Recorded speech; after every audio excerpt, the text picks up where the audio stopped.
Seablum. Kurt, where'd you go? There you are, Kurt. There he is. Spotlight. Yeah, give it up for Kurt, ladies and gentlemen. Yeah.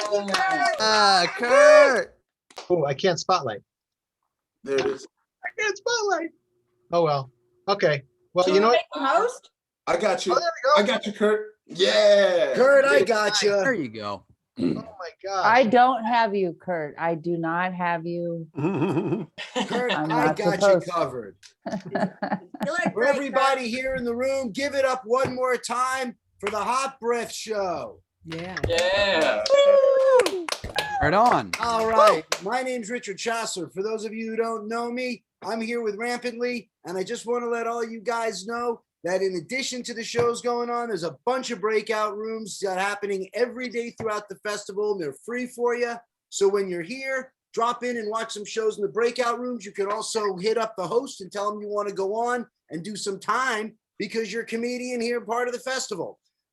With that being said, if you're not a member of Rampantly, go to rampantly.la and join. We do about 16 mics right now and shows a week, and we're always onboarding more shows and more people. And if you are a member of Rampantly, download the app. It makes everything so much easier. It's Spaces by Wix, and it's very easy to deal with. And with that being said, please, you're going to see me back here in a little bit, but right now, give it up for the host of End of the World Setlist, Mr. Kurt Seablum.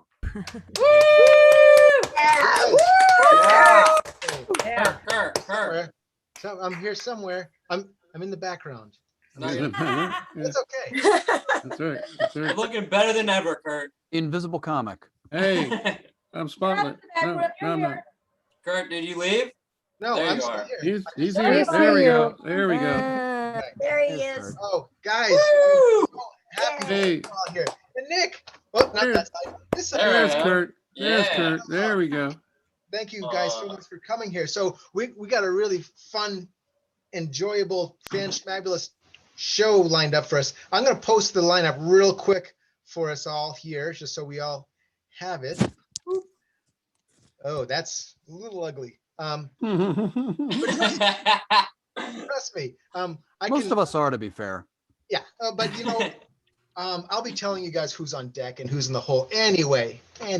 So, but what we're going to do now, because normally we have 16 people and now we've got 936. So we are going to be doing 3 prompts. Okay, so for those of you, oh, sorry, this is trying to read this, what's going up here too. Okay, shift in this order. So let me see here. Beep, beep, beep. Oh, you shift. I just posted it. Yeah, well, it's changing again. Sorry. Nice. So let me see here. Nick, would you like to talk about how this is going to be run? Well, I do. Yeah, man.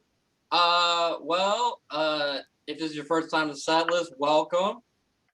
Basically what it is we have scoured the world looking for your best jokes and your best sets.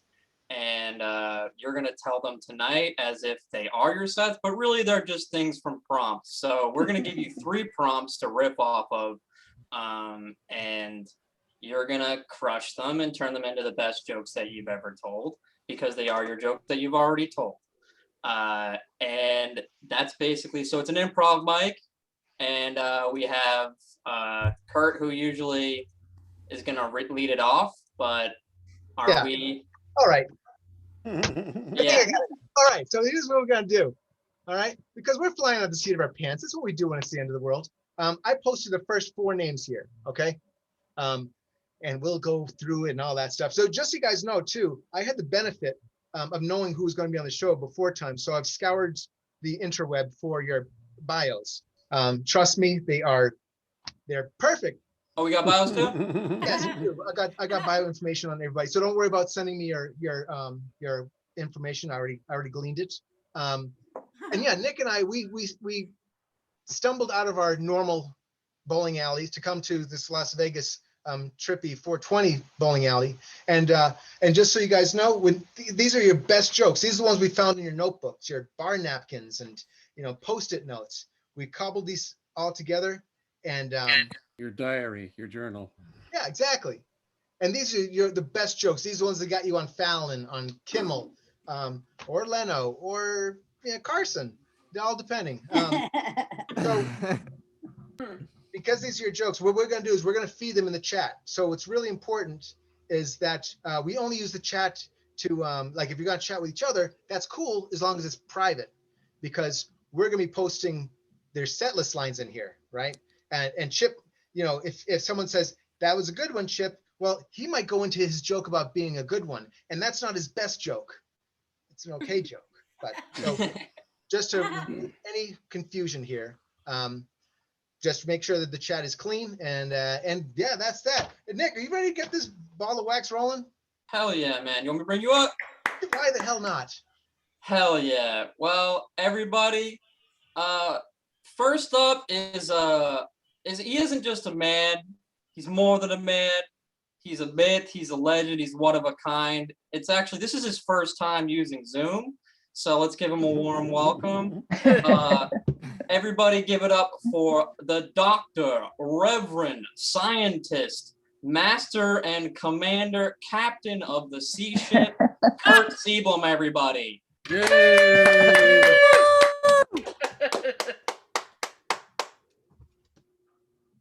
I can only see me. I can only see me. Is this on? Okay. Yeah, you're on. Looking good. Yay. Can you guys hear me? Can you hear me? Yes. Okay. Yes. Guys, I know what a lot of you guys have thought before about, like we live in a three-dimensional world, but what's going on in the fourth dimension, right? There's things like tesseracts and other odd objects. Have you ever wondered, like, do farts exist in the fourth dimension? The answer is yes, because sound carries through there, and I guess also the olfactory senses do as well. Which brings up another thing. Okay, well, that's all well and good if you're a pragmatic, agnostic. But do farts go to heaven? That's, I mean, because you're like, well, if you, what is it? If you something Jesus, you're saved. I'm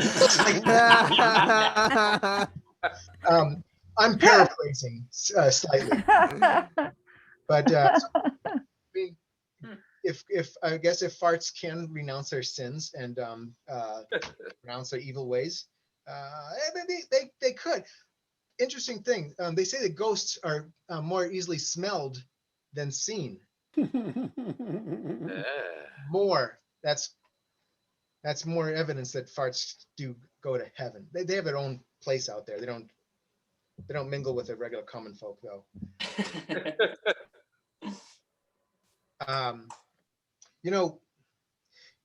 One of the gripes I have about the Karate Kid, One of the many. well, this is the big one, the biggest one probably. When Daniel's son is doing his chores and stuff, it's like wax on, wax off, paint the fence, all this stuff. One of the things that were cut was when him and Mr. Miyagi had the slap fight. Yeah, they didn't think it was right, flow, because they're like, well, this isn't really a chore, but it was really things, and that was the classic slap on, slap off, which was, I mean, I think they should have kept it because I think it gave a deeper backstory to Daniel's son, and it's relatable because how do fights start? Little pushing and shoving and all that. It's not until someone gets one in the face that all of a sudden it's like, oh, now it's real. So the slap, it's a pivotal part of most martial arts.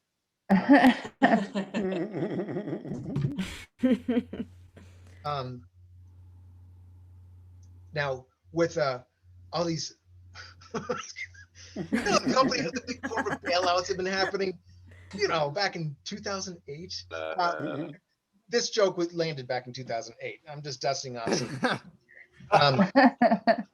But what they would often do is, if someone wanted a big corporate buyout, we'll bring it up to speed a little bit. These corporate buyouts, like now you have these monopolies. Oh, you mean like from the turn of the century, Kurt? Well, kind of. Which century?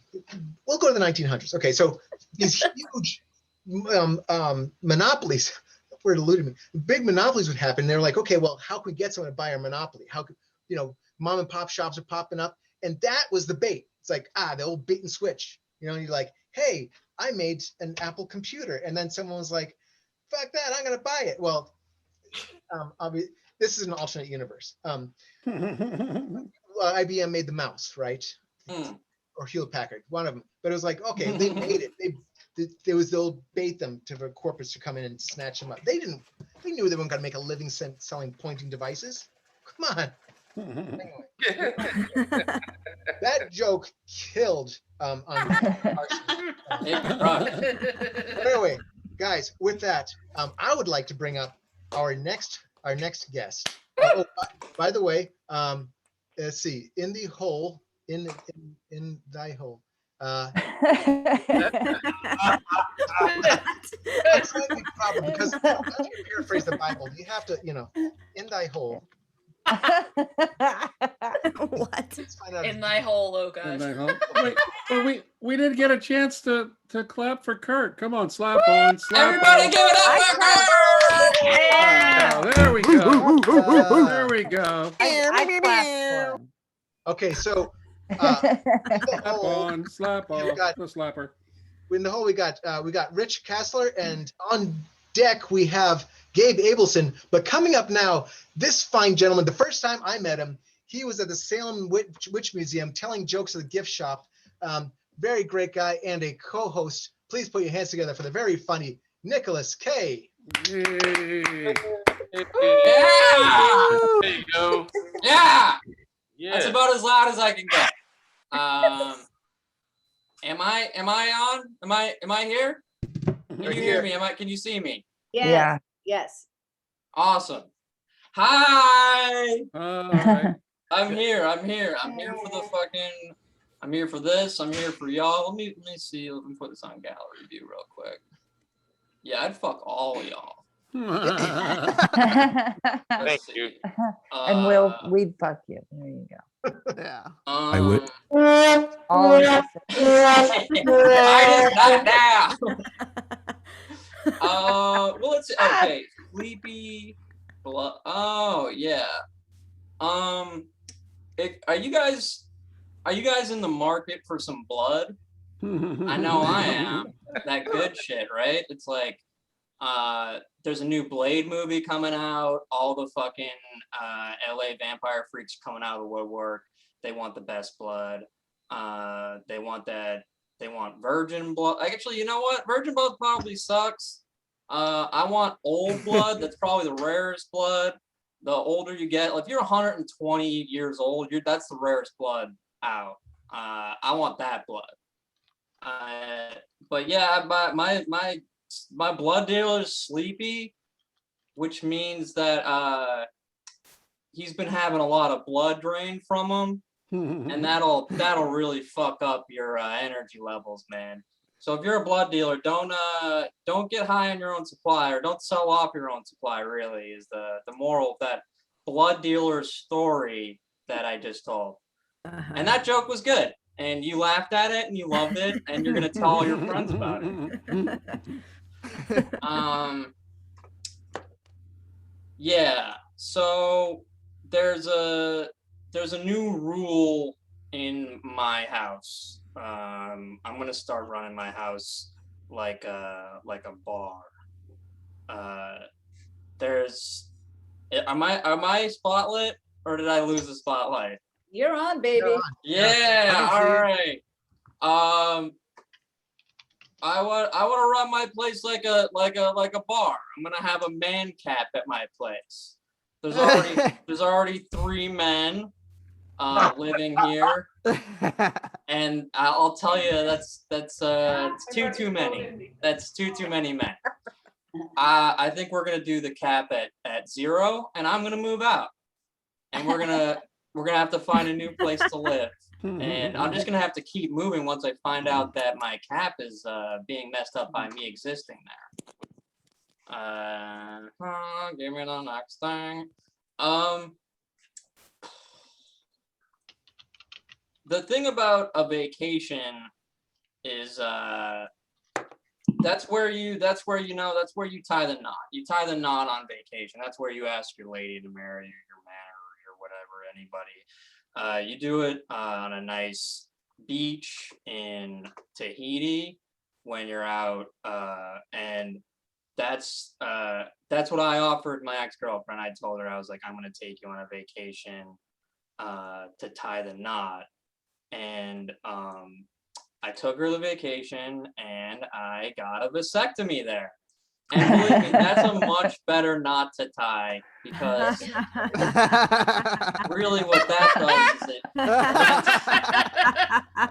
anything, it prevents you from making the most egregious of mistakes, which is coming in your pants and getting your pants dirty. And no one wants a dirty set of pants. And that's where I'm going to end my set. Thank you all for listening. I love each and every one of you. I'm going to remember this until the day I die. Yeah. Bye. All right. So that's how it's done. What happened was Nick and we cobbled the streets and found your best jokes that we are feeding in this chat. So what you see in that chat, which will be fed by Nick, that's your set list. That is your jokes. These were yours. These were the ones who scored you the big radio promotion. What? So remember, these are your jokes. They were your best ones. Just own them and have fun with them. Okay. So with that, coming to the stage now, this gentleman is, probably the world's best monologue joke writer. But also, he gave Johnny Depp his first tattoo. Please put your hands together for the very funny Gabe Abelson. Hey. Thank you. Well, it's good to be here. I know a lot of people always ask you to do your greatest hits, so I'm going to start there. Well, it's an interesting time. I live here in Los Angeles, and right now we're sort of between seasons. So it's not quite winter, even though the day was a little cold, then the next day might be 85 degrees. And what happens is the air is just completely stagnant.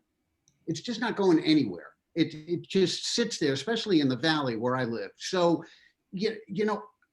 when there's actually like an earthquake or a mild hurricane or something coming in, it's just more exciting.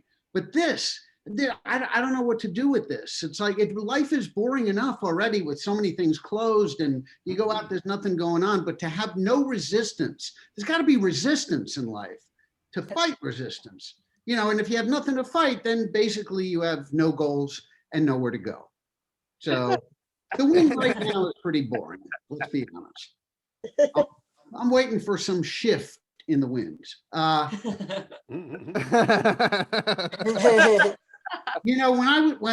I was in college, I was in a fraternity, and we played the dumbest games. And of course there was the hazing and all of that, and the crazy parties. And then of course there were the sorority get-together things that we weren't supposed to have. And I'm so embarrassed about a lot of the stuff that we done, but we all partook in it. Nobody really objected. And one of the things was our version of a blind date. And it was an unusual version of a blind date. Usually both people don't see each other, but in this case, the men saw the women, but they only saw part of the women.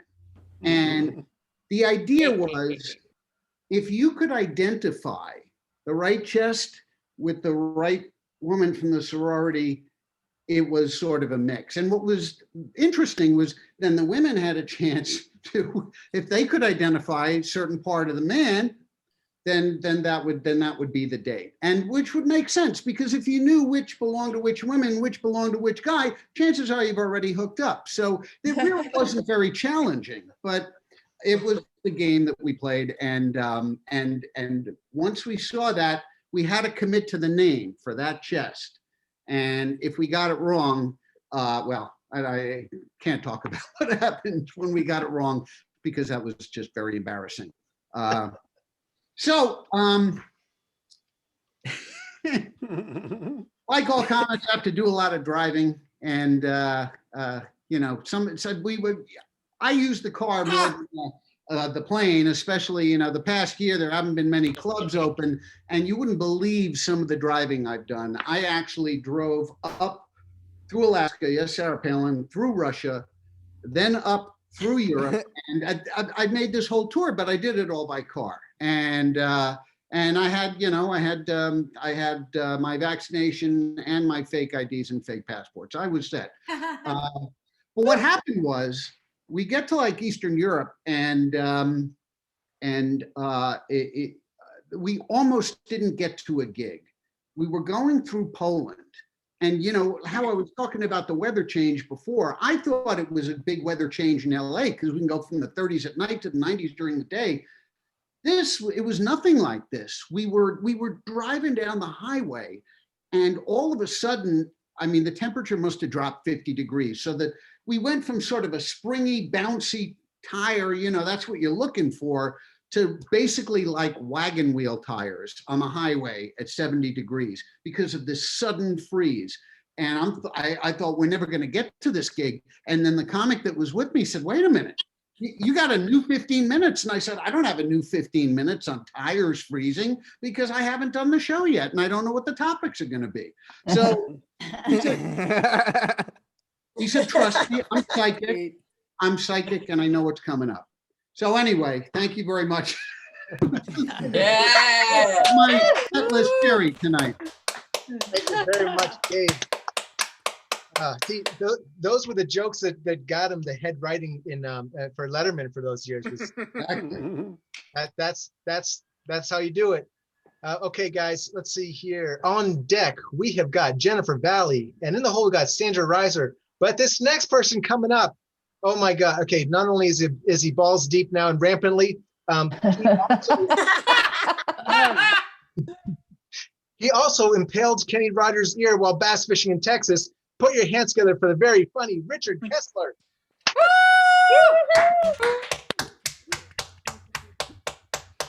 All right, nice to be here, and at least it's good to have a couple minutes just to pull my balls out of rampantly. I'll tell you that. They get tired. And it's funny because, like, I'm not gonna lie, you know, I'm a little bit of a dirty boy. And, you know, when I'm using my balls, like when I'm walking, I like to use a meter. Like, I want to know, like, you know, what my, like, my SPMs are, if I may. That would stand for strokes per minute. And so I've tried all kinds of things on the market. They have them out there. And I got this newfangled one that I tried with my girlfriend. And it's a laser beam, and you set it up on the, right there on the dresser, and it just kind of monitors what you're doing. And then at the end of the whole exercise, it tells you how your balls did. And the first time I used it, I looked at the readout and I was like, what? 17 strokes? No way. So I'm like, this is not right. So I had to set out to actually, you know, show that this laser is not working correctly. So I set up my iPhone and just videotaped it.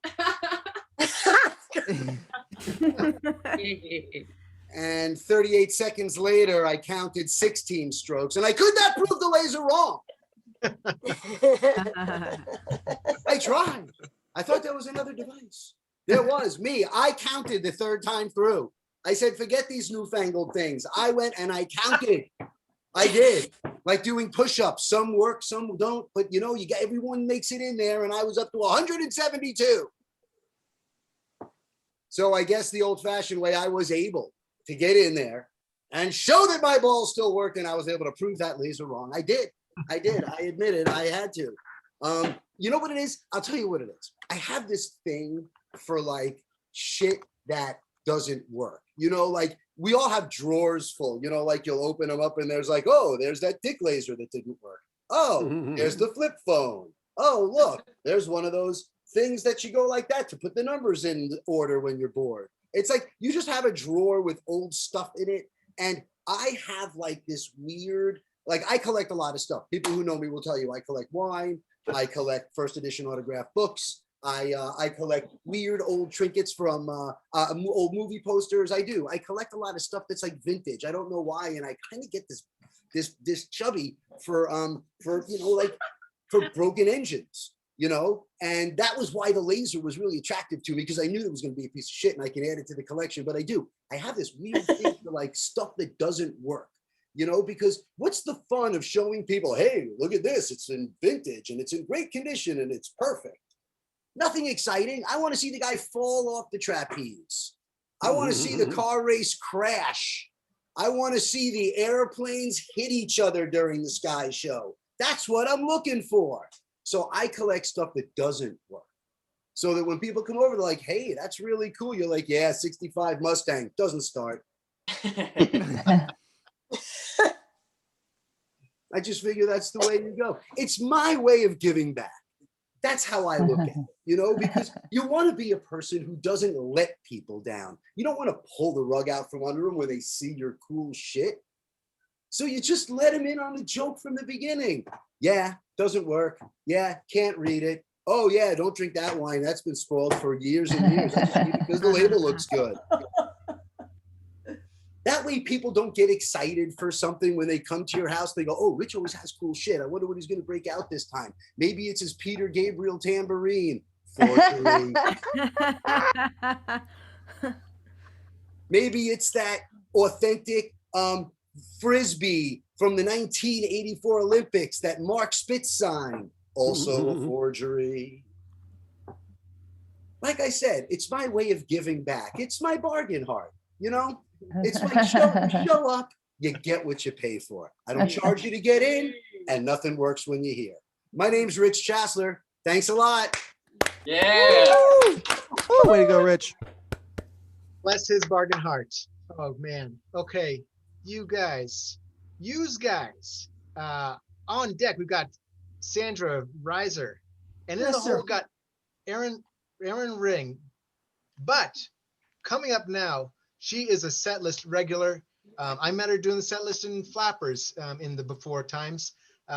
She is a very funny comedian, and she thumb wrestled Stone Cold Steve Austin for a parking spot in Burbank, which was when I first put your hands together for the very funny Jennifer Valley. Woo! And please go to my new YouTube channel. It's Thumb Wrestling with the Stars. You know, Jerry Seinfeld, his thing is kind of tired, but Thumb Wrestling with the Stars, because you know what? It doesn't take strength. Chicks can win. It's all about dexterity. Whoop, whoop, whoop, whoop. Finger. That's how I got to Stone Cold Steve Austin. Little known fact, Stone Cold Steve Austin would never be very good at hitchhiking. He has a very tiny thumb. I'm not saying that correlates with other parts, you know what I'm talking about, but he has a very tiny thumb. No good for hitchhiking or thumb wrestling, because I won. What? I've been on lockdown over 400 days. Who's with me? Woo, woo, woo. Yeah. And I'll be honest with you. I've been eating like a pregnant chick. I don't know about you guys. I've been like weird cravings. You know what I'm talking about? It's taken me 400 days to get childbearing hips. So I get weird kind of cravings. Like the other day I wanted anchovy and a mayonnaise sandwich. What? Does that sound gross? It was delicious. Oh my God, I'm going to start one of these chefy shows. Okay, so, you know, I go in my cabinet because, you know, when the pandemic first started, I was like the queen of the canned foods. I don't know. What about you guys? A lot of you hoarded toilet paper, right? Mm-hmm. I hoarded canned foods like I was going into a bomb shelter. You know what I'm talking about? I had so much chicken of the sea. It was, you know, I didn't know where to keep it. You know, store was looking at me like, oh my God, is she feeding a cat or is she an old lady just, yeah, I'm eating tuna if I can. And, you know, you got to dress it up when you're eating alone. So I make a tuna melt. Who doesn't love a good tuna melt? Right. Okay. Everybody. Students, maybe people that don't admit, anti-vaxxers because they don't want the mercury. I don't know. Jesus Christ. And you know what I do too is like I was hoarding bananas. Maybe not the best thing to hoard. You know what I'm talking about? I thought I'm gonna hoard all the bananas, you know. Well, God damn it, if they didn't start going bad and I had to freeze them for Christ's sake. So now I got a freezer full of frozen bananas. Well, whatever. Maybe I'll make a smoothie. Maybe I'll make a tuna melt smoothie. What? No, I'm nasty. I'm gonna start a reality show, World's Worst Pantry Cooker. Is that a thing? That'll be a show. Go make shit. Oh my God. I'm acting like I can see. All righty.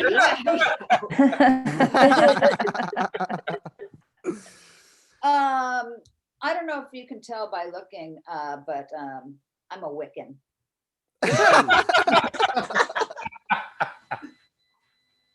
I don't have a broom or anything like that. I'm one of these. I'm what you call a white witch. Not because I'm white. Don't make it racial. Jesus, everybody's making everything racial. Yeah, I'm a white witch. That means I'm a good witch. So fuck you guys. No, never mind. All witches matter. That's all I'm going to say.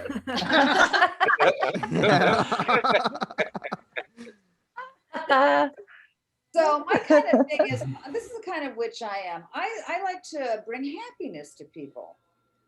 And also I found out if I get people drunk, they believe I'm a witch more. I don't know. It works somehow. You know, to get people plastered on champagne. And they go, well, maybe she is a witch. And I get clout. I don't know. People dig witches. Oh, you think Harry Potter and all that bullshit? No, yeah, people love witches, motherfucker. Look at me longingly. If I had a wand, I'd go Champagne Artemis. I think that's a spell. It's a champagne spell. I do, you know, even though I'm very good at the thumb wrestling, look at that. Right now, you're all scaring. You're quaking in my thumb wake.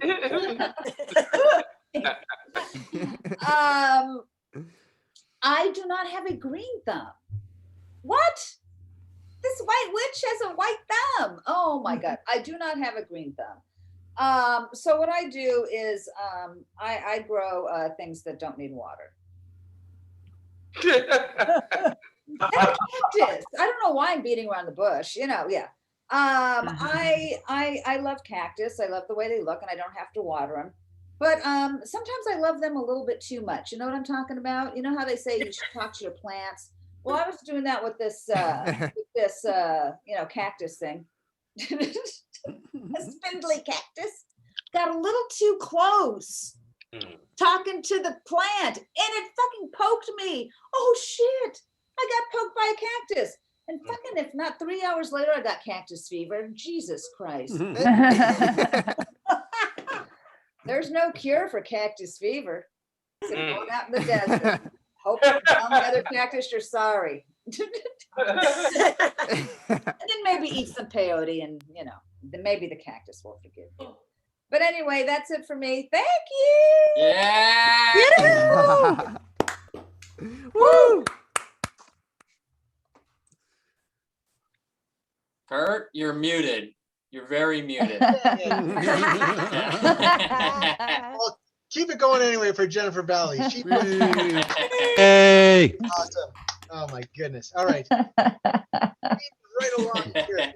We've got on deck, Aaron Ring, and in the hole, Laura Hug. But coming up now, not only is she very funny, but also she built a Lego bust of Professor Snape from Harry Potter, which she proudly displays next to her Quidditch trophy. Put your hands together for the very funny Sandra Reiser.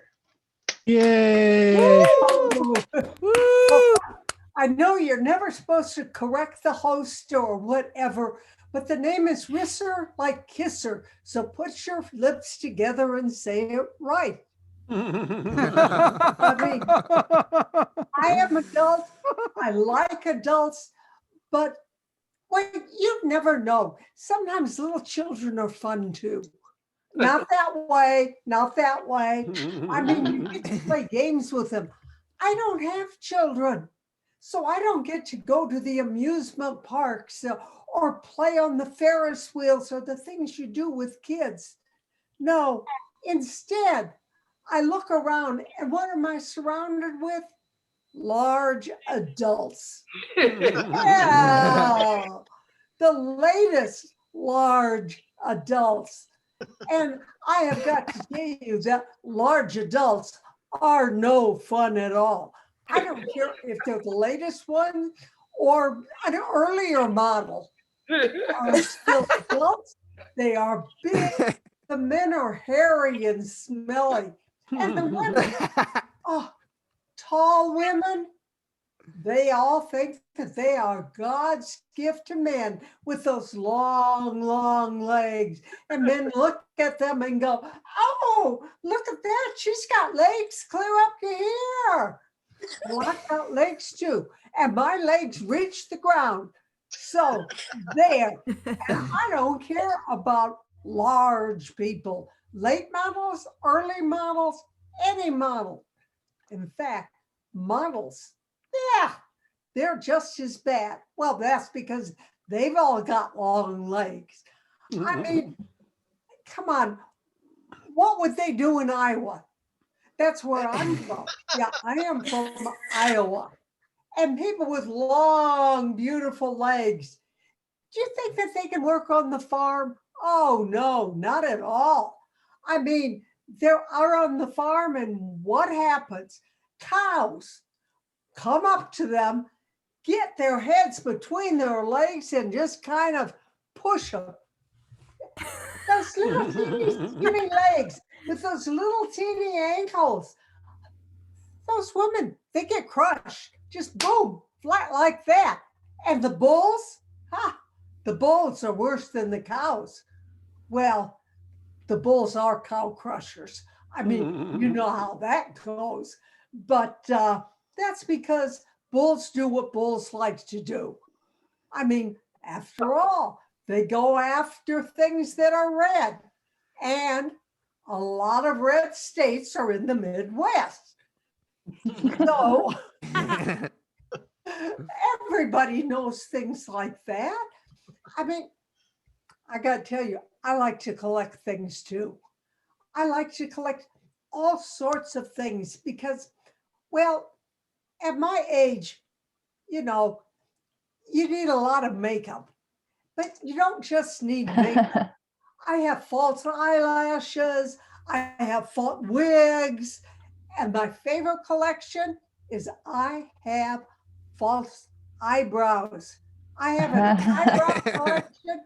Remember Annie Rooney with those big eyebrows that looked like one that were caterpillars crawling around across his face? Those are my favorite ones to wear when I'm wearing a mask. People can't even see my eyes.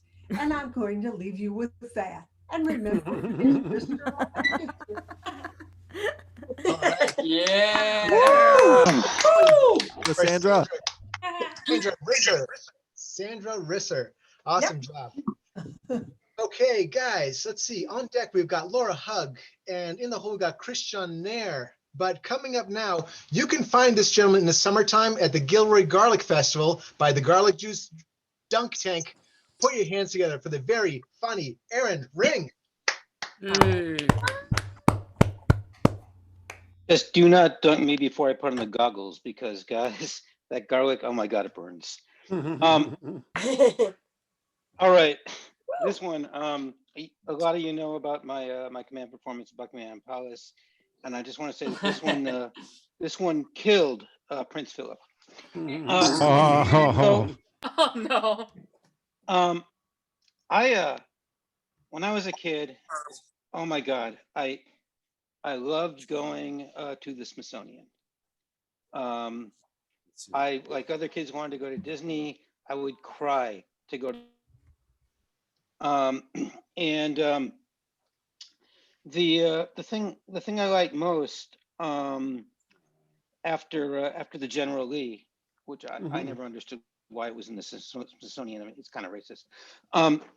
Was the NASA exhibit. Oh my God, I wanted to be. I didn't want to be an astronaut though. I was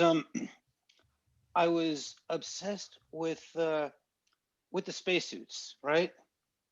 Because if you walk up, I mean, you kind of sneak under the line and feel them.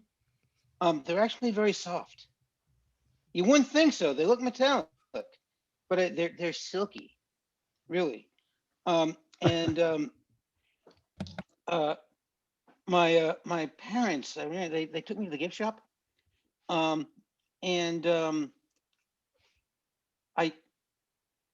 wanted a spacesuit.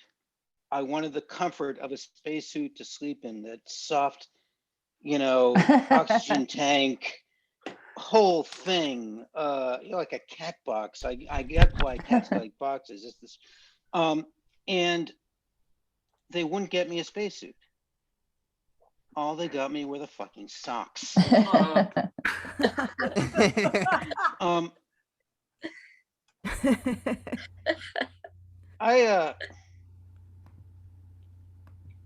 I'm not very violent. I'm not a violent. I'll tell you right away. I'm not a violent person. I've been in like 3 or 4 fights in my life.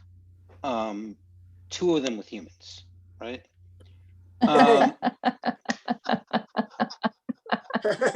And one of them was in high school with this girl that I tell you, I'm not good at reading signals. I thought she really liked me, right? We were sitting in the dark and we were talking, and she leaned in a little bit, right? She leaned in, and I thought, hey, this is the moment, right? This is the big moment. It's going to happen. And I lean in too, and she grabs my head and she freaking mashes my face against hers. I mean, it really hurt. And guys, I thought this was going to be my first kiss. I hadn't kissed before. I hadn't kissed anything before. I grew up very religious, very conservative. My parents didn't kiss. It was satanic. So the next girl I kissed, I did that. And she said, well, what are you doing? I said, well, Carol, that's how Carol taught me. She said, Carol, she's the school's champion lift fighter. She's trying to kick your ass.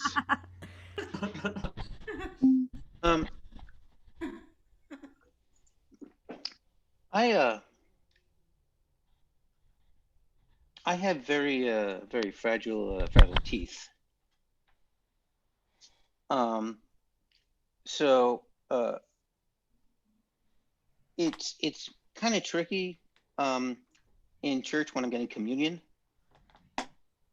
because the wafer, I mean, you think wafer, you think it's crumbly, but those things are hard, right? A couple times it's actually broken my tooth.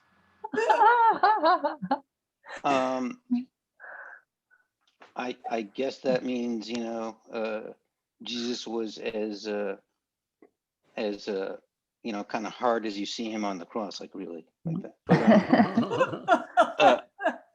But here's this deal that I've made with my parish priest, and it really goes back to the Bible, because in the original translation, in the Greek, I should say, of the New Testament, it was mistranslated. He doesn't actually turn his body into bread. They were actually eating hummus, which is a paste. And he actually, what he said was, my paste is the body. So I just get, the priest gives me a little dab of toothpaste when I go in, and it's great because I get saved and fresh breath. Hey guys, that's my set. Thanks very much. It's great to be here. Woo! All right, keep it going for Aaron Ring. Awesome job. Okay, guys, let's see now. Okay, on deck we've got Christian Nair, and in the hole we got Lydia K. But coming up now, this is a very, very funny individual, but also her and Sarah Silverman have the 3rd largest butterfly collection. Put your hands together for the very funny Laura Hug. Thank you. Thanks, Kurt. You reminded me it's not all about comedy. Sometimes it is about our winged friends. And that's why Sarah and I'm sorry. I often do this on set list. So it's amazing that you let me back every time, because I often get, off track and start talking about all the many causes that I champion, on top of being a really, like yourselves, accomplished and successful comedian. So, but I feel really fortunate to, to be working with Sarah Silverman, to help butterflies. They're actually, it's interesting. They're not, endangered. They're fostered butterflies. They're butterfly parents. Are not around for different reasons. I mean, it's really hard to get the paperwork on a butterfly. If you've ever done it, it's a fucking nightmare. So, but we try to pair them up with it. Sometimes they go,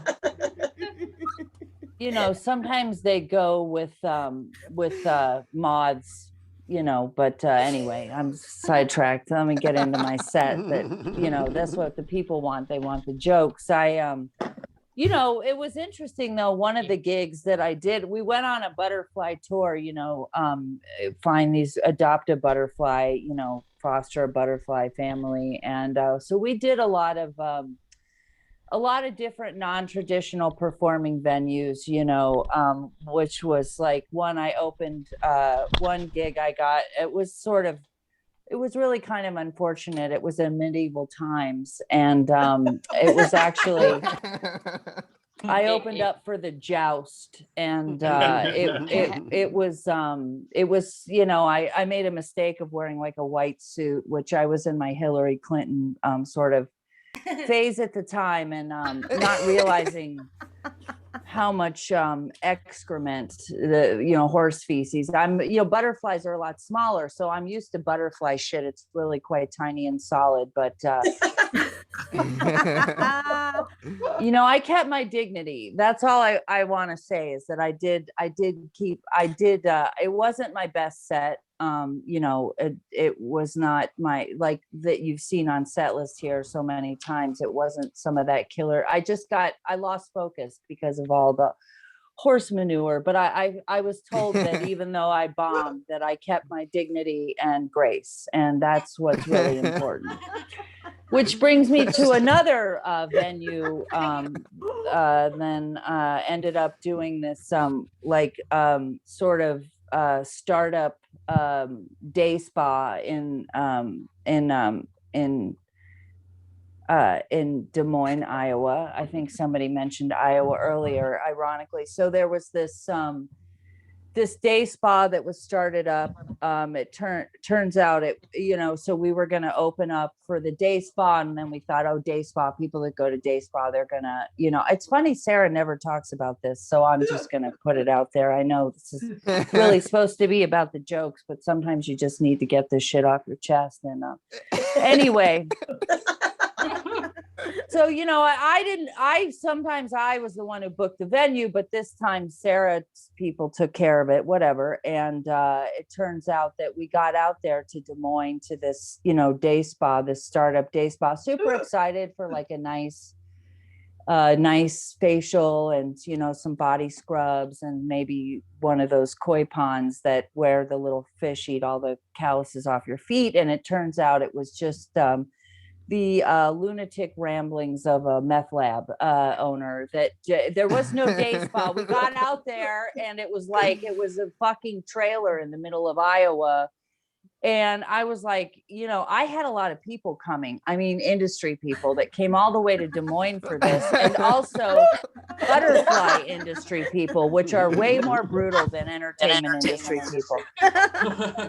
And I didn't want him to know. I don't know why I felt like I couldn't be honest, but it was just, the butterfly, it was just the pressure of everything. So anyway, I had to make something up. I came up with, some sort of homespun things and ran around trying to rub it on people. And it was just really, that didn't go well. It was very tense. I just want to say it was very tense. And, it turns out I thought this stuff was clay that I was putting on somebody and it turned out to be dog shit. So, all right, again with the manure, I don't know what's going on. I don't know, it's like, I didn't think about that, but that'll be on my next set. So then finally the last leg of it, but I will say there was some salvation to this whole thing because a lot of you don't know. It's just not that a lot of butterflies have actually been adopted from our butterfly foster homes. And I feel really proud of that. Oddly enough, praying mantises seem to be, I know you guys are like a hip crowd and you're not into praying, but like the mantises, because they have a spiritual life, they tend to be good parents and welcome the butterflies in. But I was really excited because of my work and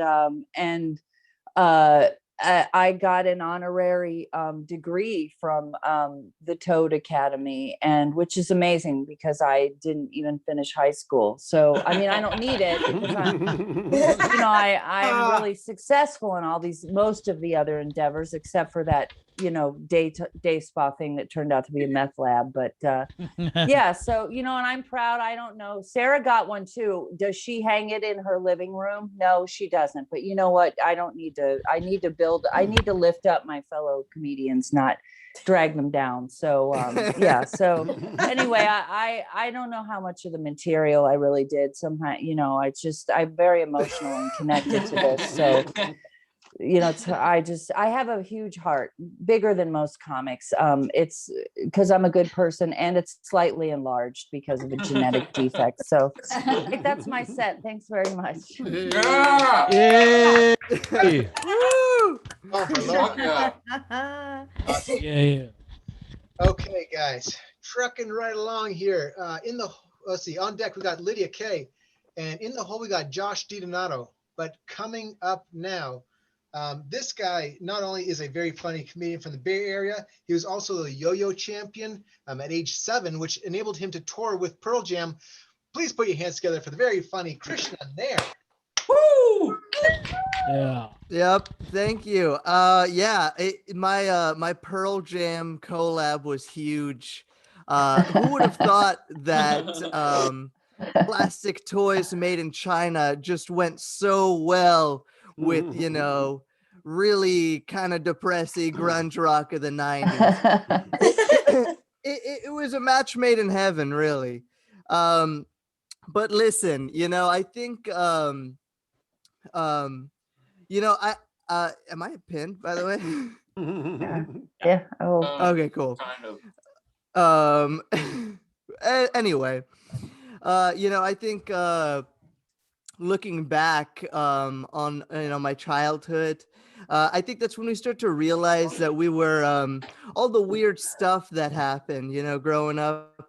I think maybe sometimes you let stuff slide that you probably shouldn't have, and you look back on high school with a different lens. Let me just say, for instance, I used to know this one teacher, whenever we played dodgeball, we weren't allowed to wear anything larger than an extra small on our shirts and shorts.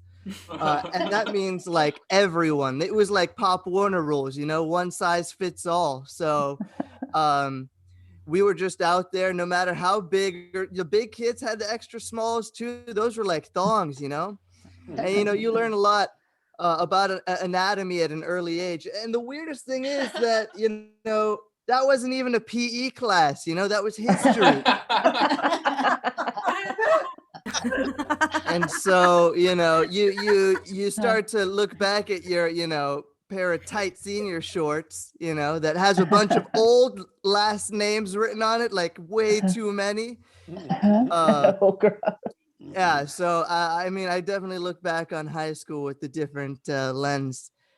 But speaking of weird social situations, I got involved in a lot of rackets, trying to get money. And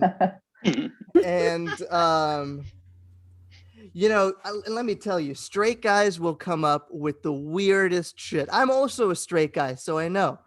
But one of the things I had to do, I was a contestant, a fighter, if you will, in the Risky Rub Arena. Now, is that okay? You get a bunch of straight guys, no shirts, just diapers, okay? And you gotta wrestle, and you gotta touch each other. You gotta touch each other kind of close to the pelvis, but you're not allowed to touch them on the dick. You can't touch them on the dick. The league rules state that that's gay. And and whoever begins to coax an erection is the winner, actually, because the loser is gay and they got an erection and they were touched. And let me tell you, the Risky Rub Arena, it did not last long, because it came out that a lot of those contestants, well, they weren't straight. And it really bummed some folks out. But yeah, that it was a living. So I think that sometimes we find ourselves in risky positions in life, and how we respond is how we're measured as people. I feel like, and so, for instance, you're cruising around the streets of whatever place you live in. Maybe it's Des Moines, Iowa, but you're cruising for some food. Maybe you're a little high, and you just go and you get some Jack in the Box. The only place that's open is Jack in the Box, and you're like, fuck. Yeah, I did this yesterday for breakfast, and it's you just feel like shit, and they give you the last mini tacos, the ones they actually found them under the fryer, and it was like that's all they had left. And you eat them, and boy, does it hit you. It hits you hard. You ate them at 2:30, and it's hitting you at 3. And let me tell you, when you're by yourself and all you got is a pile of jerk off tissues next to you in your car, it's really lonely. And you just gotta keep looking for that gas station bathroom, man. You just gotta sit there, and when that clock strikes 3, you just gotta have that 3 a.m. faith that your sphincter will hold it together, man. And I think that really shows who you are as a person. And I shit my pants that night. So, but that's my time, guys. And thank you very much. My name is Krishnan. Yeah, to shit your pants. Fuck yeah. Thank you very much, Krishnan. Oh yeah, you got to puck her up, especially when you got a bunch of spankerchiefs riding shotgun. All right, shit, I never heard that. I'll never sleep. I'll never sleep again. Spanker chips. So, on deck, we got Josh DiDonato, and in the hole, we got Titus Stevens. But coming up now, this person, not only is she hilarious, she's also has a very big heart. She helps raise Chris Helmsworth's pet koala. Put your hands together for the very funny Lydia Kay. Woo! Thank you. You know, Kurt, you really shouldn't. I can't really take credit for that because that was a part of, I was sort of I was volunteering on a larger project that had, I mean, we were helping, we were life coaching, animals from down under, basically, just to, because they've had such a, I mean, they're so isolated from the rest of the world. I mean, like the rest of the world's animals are totally doing the social media thing. I mean, we don't really know about it, but they've had no coaching at all. And they really have collective low self-esteem, and it's just bad. I mean, there's a lot of wallabies that are just, no, it is awe. It's just it's sad, and a lot of them have become actually bulimic, which is really terrible because a bulimic wallaby is like, I mean, it's a hunger strike of sorts, really, for animals. They don't do hunger strikes per se, but they will start just kind of just trying to get everything from inside them out, and it's really awful. So we've tried to stop that bold stomach loss that's been going on in the down under animal system. The kangaroos are just gross because they don't suffer low self-esteem. They're total divas. No, they are. They just, and I know I'm mixing New Zealand with Australia, but you know what? They travel more now. No, it's not. The world's smaller, even down under. And they just go and taunt. They'll go and, they have those weird sort of appendagey things, and they'll just kind of flick the vomit back into the koala's eyes. I mean, it's just disgusting. I know. Hey, I didn't make this up. We're trying to stop it. In fact, no, you know what? In fact, I don't know if you know this, but Prince Harry is over here and he's doing his life coaching CEO thing. I mean, I don't know. Yeah, it's a weird thing. He's helping out. So that's really interesting. And, it's funny.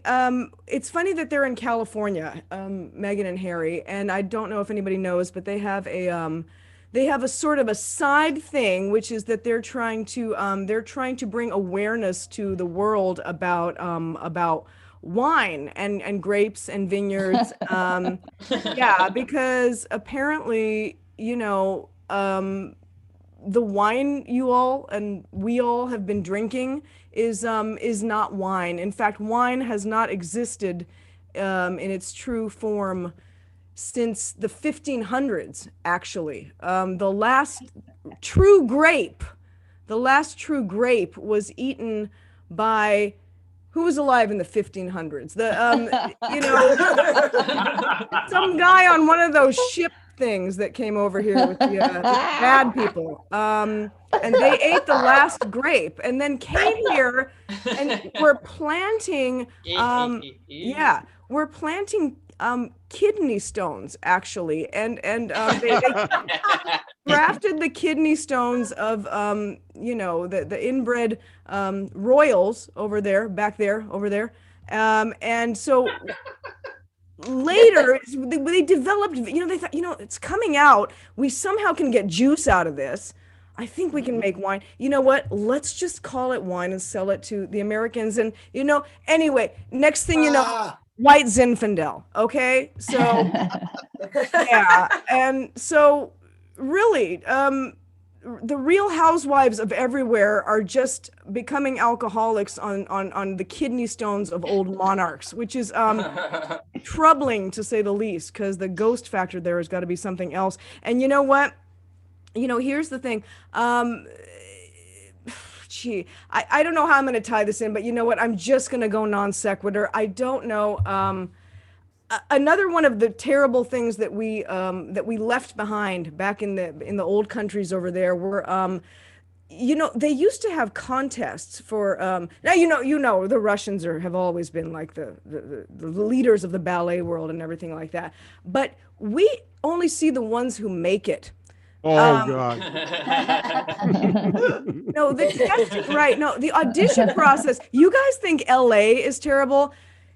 You know what? Russia, honestly, if you don't make it through the audition, you literally don't make it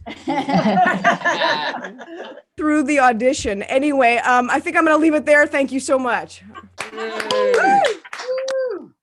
svidaniya. So, so did anyone realize that Christopher Columbus ate the last grape? Is that what actually happened? Is that what it was? It laid the foundation for this whole steak and kidney pie, was it's supposed to be great. That's right. Grape and, Grape and kidney pie. grape and steak pie. Sounds very British. Yeah, they do that. All right, guys, let's see here. On deck, we've got Titus Stevens, and in the hole, we got Christopher Waldeck. But coming up now, this gentleman, oh, he's been killing it, and he's just released a new pretzel flavored soda called Doc Salty. Put your hands together. Funny, Josh DiDonato. Yeah, when you drink it, you feel parched, and you just need to drink more. It's a real built-in thing. And I just, I'm sorry, I got to just say, I'm really, I'm honored to be here as a part of the 420 festival. And full disclosure, I kind of pulled some strings with the festival organizers, and there's a couple of things that I just need to talk about that happened this week. So I'm going to close with my big festival closer, of course, but there's some stuff going on right now that I'm just so excited about. I just got my second Pfizer shot today. Yay. And I have a lot of things that I've achieved, more than most, even white men. And so I try. So I have I'm writing an autobiography, and I know that it's that nobody needs to hear from 50-year-old white men anymore, maybe forever. So I'm probably not going to release it until after my death, which now that I'm not, going to get COVID, it's, unfortunately going to be a long time from now. But and it's really just, my autobiography is just going to be a list of all the things I've achieved. And that's kind of why it's probably best to release it after I die, because it's just going to seem like I'm bragging, and it's so it's just and I've achieved so many things. I mean, just an amazing number of things. You'll never even you won't know until after I've kicked it. But anyway, so this is and I've achieved so many things that it's there's not even going to be sentences. It's just going to be a list, like 250 pages of just like lists of all the things I've done. So really just getting this second shot of the vaccine is just, I mean, it's great for you regular folks, but it's just going to be another one of the many hundreds of things that go down in my power log. So, and it's weird to have so much power, and I'm clearly not using it. That's known, but it's just because I think it would be wrong.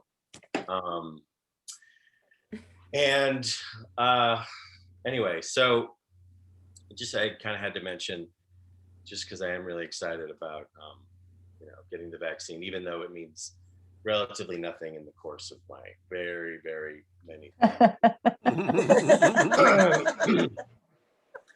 But also just, I mean, it's sort of bittersweet, I guess, the whole, the Derek Chauvin verdict was, the right thing happened, but it's also like, a lot more needs to be done. And there's also, we need to talk about, what to do with cops in general, but also what happened. What about those other cops that were just standing there? Aren't they culpable? And one of the other officers, there's all this idea of like, oh, it's so great that Derek Chauvin has been held accountable. But one of the other officers' father is very high up in the Navy, and just like a really powerful, I don't think he's a general. I think he's one of the other ones. And he, you know, basically owns a lot of ships, and he just kind of apparently, I mean, this is, you know, probably going to be revealed in the next, you know, few weeks, but really just stepped in and made sure that they only prosecuted Derek Chauvin, and just because this the other cop's dad was just like very forceful, very powerful Navy man who also sells. It's weird. He's in the Navy and he sells ships to the Navy, which is not doesn't seem legal to me. Anyway, so a lot of you guys know that I. It's funny because is Mike Spiegelman, are you still here? It doesn't matter. I am. No, I am. I just muted my son talking. Oh yeah, no, it's fine. Mike Spiegelman is an old friend and funnier than you, and but we. It's funny because he knew me before I got sober. I've been sober for a number of years, and Mike Spiegelman's one of the people who saw me when I was really heavily into pot, and would offer. You can talk to him, and he'll tell you about how annoying I was when I was high. You think I'm annoying and arrogant now? Yeah, just kick that up several notches. And so I once stayed at his house. I once stayed at Mike Spiegelman's house in San Francisco, and okay, you know. We were both really into a lot of the same music. We have compatible music tastes. And my favorite album by The Who, pardon me, is The Who Sellout. I don't know if it's a great album. It's one of the first concept albums. And it has various members of The Who. They do like all these fake radio ads and stuff. And it has, I think it was Keith Moon, one of the members of The Who, is in a bathtub full of beans. And I thought it would be a fun thing to do on a Sunday night when I was at Spiggy's house, that I would recreate that shot, you know. So like he was out doing a set, and I had, you know, slept all day as I was often wont to do, and still am. And I had, Mike Spiegelman's a doomsday prepper. If you didn't know, I'm sure he'll talk about it. But anyways, he had, you know, I guess about, you know, 300 or 400 cans of beans. And I figured we're starting to miss, you know, 60, 70 cans of beans. So I can't even remember how many it was. I was just super wasted. But so anyway, so he got home and I had filled up the bath with beans, and he walks in and he actually had to pee really bad, and he didn't know that I would be in his bath. And I kept the bathroom door unlocked because I thought it would be really a fun joke. So he comes out and he starts to take his pants down, and I'm like, and I'm like in his bath, which is, you know, just about full with beans and me, and of course I'm naked. And I was like Keith Moon, right? And anyway, so that and that wasn't even me hitting my bottom. All right, so anyway, so that's anyways. I just wanted to. I guess this is This is me making amends to Mike. So it wasn't my festival closer. It's actually part of my recovery process. So I just want to say in front of everybody, Mike, I'm sorry, and you know, whatever I can do to right the situation, just message me in the chat. All right, thank you. Good night. Calling for Josh DiDonato. That was incredible. You know, Josh. Interestingly enough, The Who and Hines got together this month, and they actually released a new song on the beans for a charity partnership. Right on time, Mr. Donato. Oh. All right. Guys. So on deck, we've got Christopher Waldeck, and in the hole, we've got Chip Jones. But coming up now, put your hands together. This guy, every fall, he goes harvesting quail eggs with Owen Wilson, Titus Stevens. Yeah. Yeah. Can you hear me? Yep. Thanks for the quill eggs. How you doing? How's everybody doing tonight? Hey. Average. All right. Okay. Average. That's right. I'm doing great. I'm high, as you can tell. Sorry about that, Mr. Donato. Anyway, I've discovered some new things. I'm glad that what happened. You guys heard the news. That there's now a way to diversify my portfolio, and now I can leave a legacy for my family. There's a brand new way for me to make millions. All I have to do is resist the risk. Anyway, let's moving on. So, you know, as I was watching the news, and I was thinking about documenting my journeys in life, you know, creating some sort of journal. And, you know, where's the best place to write? Everybody knows, in bed. So I went to the store, bought me a special bed book. It's called Playboy. That's what it's called. That's my special bed book. I really like that. Man, I use one of them astronaut suit socks and talking about really soft. That's it. That's on my power log. Anyway, but you get that special bed book, and you start putting in your journal. You just go through life telling it everything you feel. It was like all the hate I felt when AOC said that people coming from the border needs reparations. I was like, they're breaking in. I was bought here. You know, how's that the same? I don't understand that. You know what I'm saying? Anyway,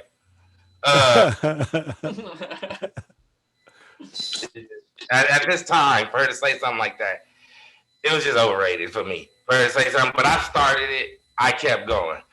So when they started talking about legalizing marijuana back in the day, it was all medicinal. You know, we're doing this for medical reasons. And I said it too. I had nothing wrong with me. I didn't have stress.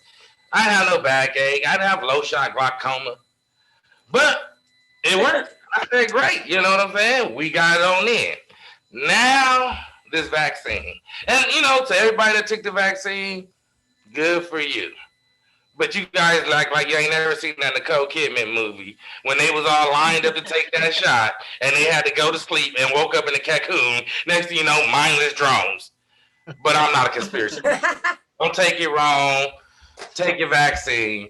But I'm not getting a vaccine that's built by a bunch of dicks, Johnson & Johnson. I'm just saying. Like that. You know what they did. It's overrated. That's what I said. Because I think I had corona, but like most black people, we've had everything. That way we don't take the vaccine for them because I could just be like, I already had it. I don't care what you say. And that's how I do it. The government ain't going to f me up. I'm just saying. But you guys do what you do. That's what I'm saying. Now, I got into a little trouble the other day. I'm not very proud of this, of what happened. It was a big misunderstanding, is what it was. So, I got one of the websites. I never knew about the dark web, you know what I'm saying? And what I thought was, I saw this little special about these Russian dolls. You know, they're lifelike human dolls, right? The women, and they're about the proper age. So, anyway, I ordered me one, right? I ordered me one of those dolls, and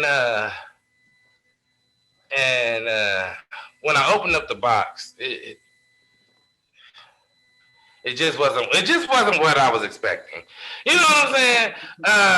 It kind of made me feel like Jared. You know, that's Jared, and there's no way I was going to screw that plastic boy.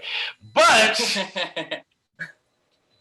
I went back to my Catholic roots, and we had a little fun. But anyway, we'll go with that. But there's no way I would do that ever again as I joined the board. And that's it. That's it for tonight, Kurt. I thank you for inviting me tonight. Like I said, I've already got my lifelong goal. I was doing this to make money, but now that I have a new way, I can set aside generational wealth for my family. Thanks, Kurt. Yeah. If I see you next week. Remember, Hit us with some horns.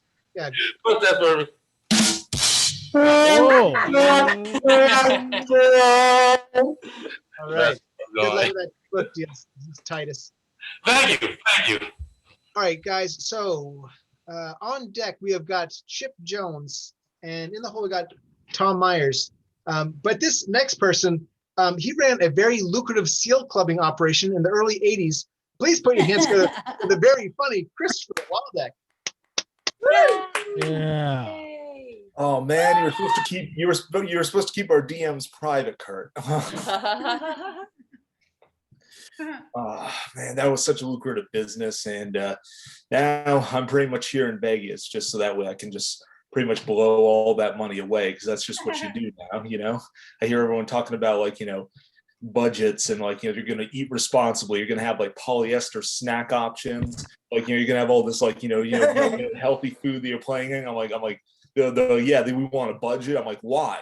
You're going to Vegas. If you're thinking about responsibility before you go to Vegas, you have failed. That's just how things basically go down here over in Vegas. Yeah, polyester snack options. Jesus. Yeah, I can't believe they actually have some of this crazy stuff nowadays. It's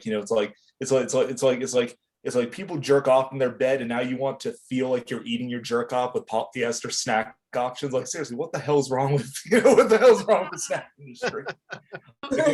When they do it, they make billions, but when a weirdo like me, use polyester, well, he just goes to a mental hospital. That's something. Oh yeah, but yeah. There's all kinds of there's all kinds of cool stuff to do in Vegas. I went to Planet Hollywood, and they have this awesome wave machine over there. And they actually have this little thing called a quaint wave technique, where it's that you only break one of your arms due to your poor coordination when you're on the surfboard. It's quaint. It's not the full it's not the full decapitation. It's not some Space Mountain stuff over in Orlando. I don't even know if that is. That would be cool. Space Mountain wave machine. Now that you think about it, now that would be that would be really cool if it's a quaint wave machine, because you're going so slow because it's in space that you can dodge all the stuff that's coming at your head. That would be really cool. Once all that happens over there. Oh man, I'll tell you what I want to do.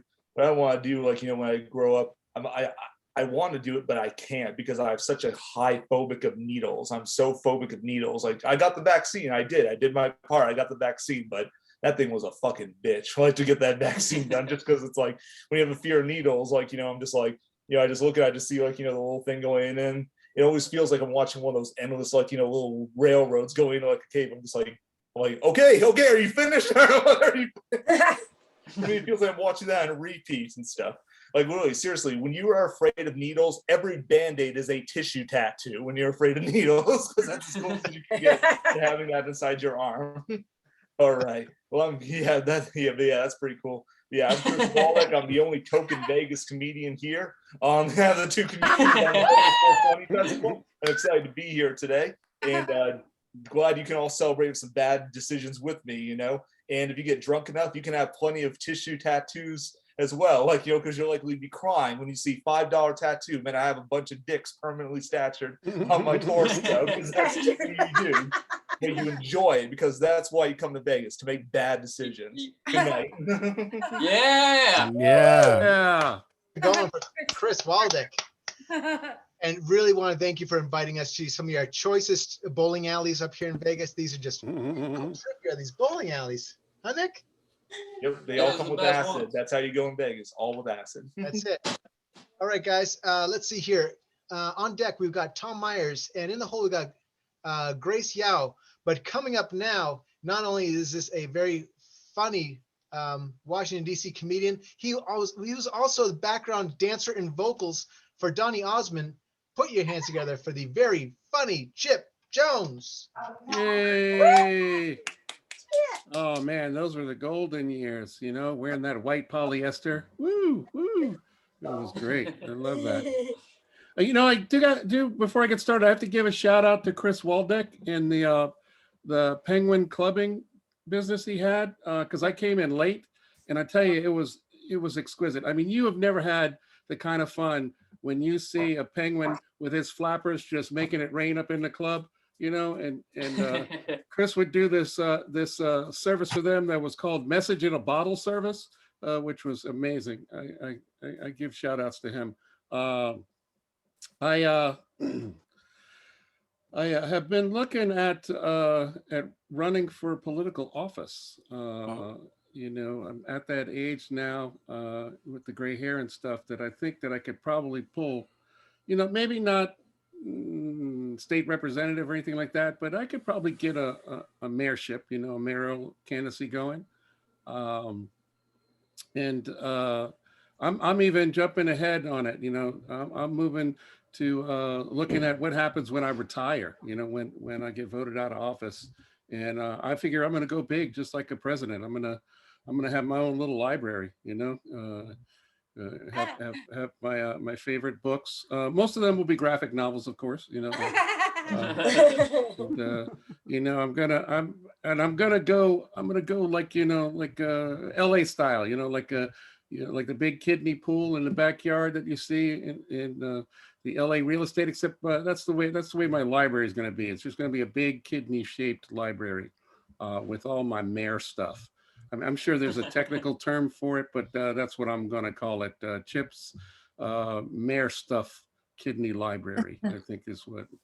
I think it's catchy, you know. Just have to run it through, you know, some algorithms to make sure that the acronym for it doesn't say, you know, dick or something like that.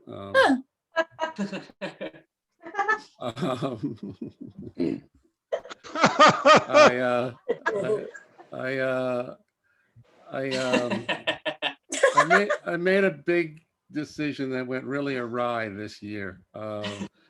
I had an option. I don't know if some of you guys know Ian Ryland Smith. I had an option to go in on the cryptocurrency, you know, in 2020, but I was thinking sort of restaurant business, and I went in on a flock of turkey for Thanksgiving.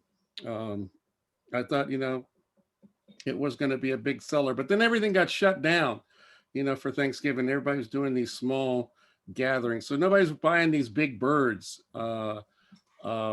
And so I had to rent a space to put them in, and so I got a storage facility, which I, you know, put a lot of food down and water and put them all in there. And would you know it, when I came back to check on them, they had vanished.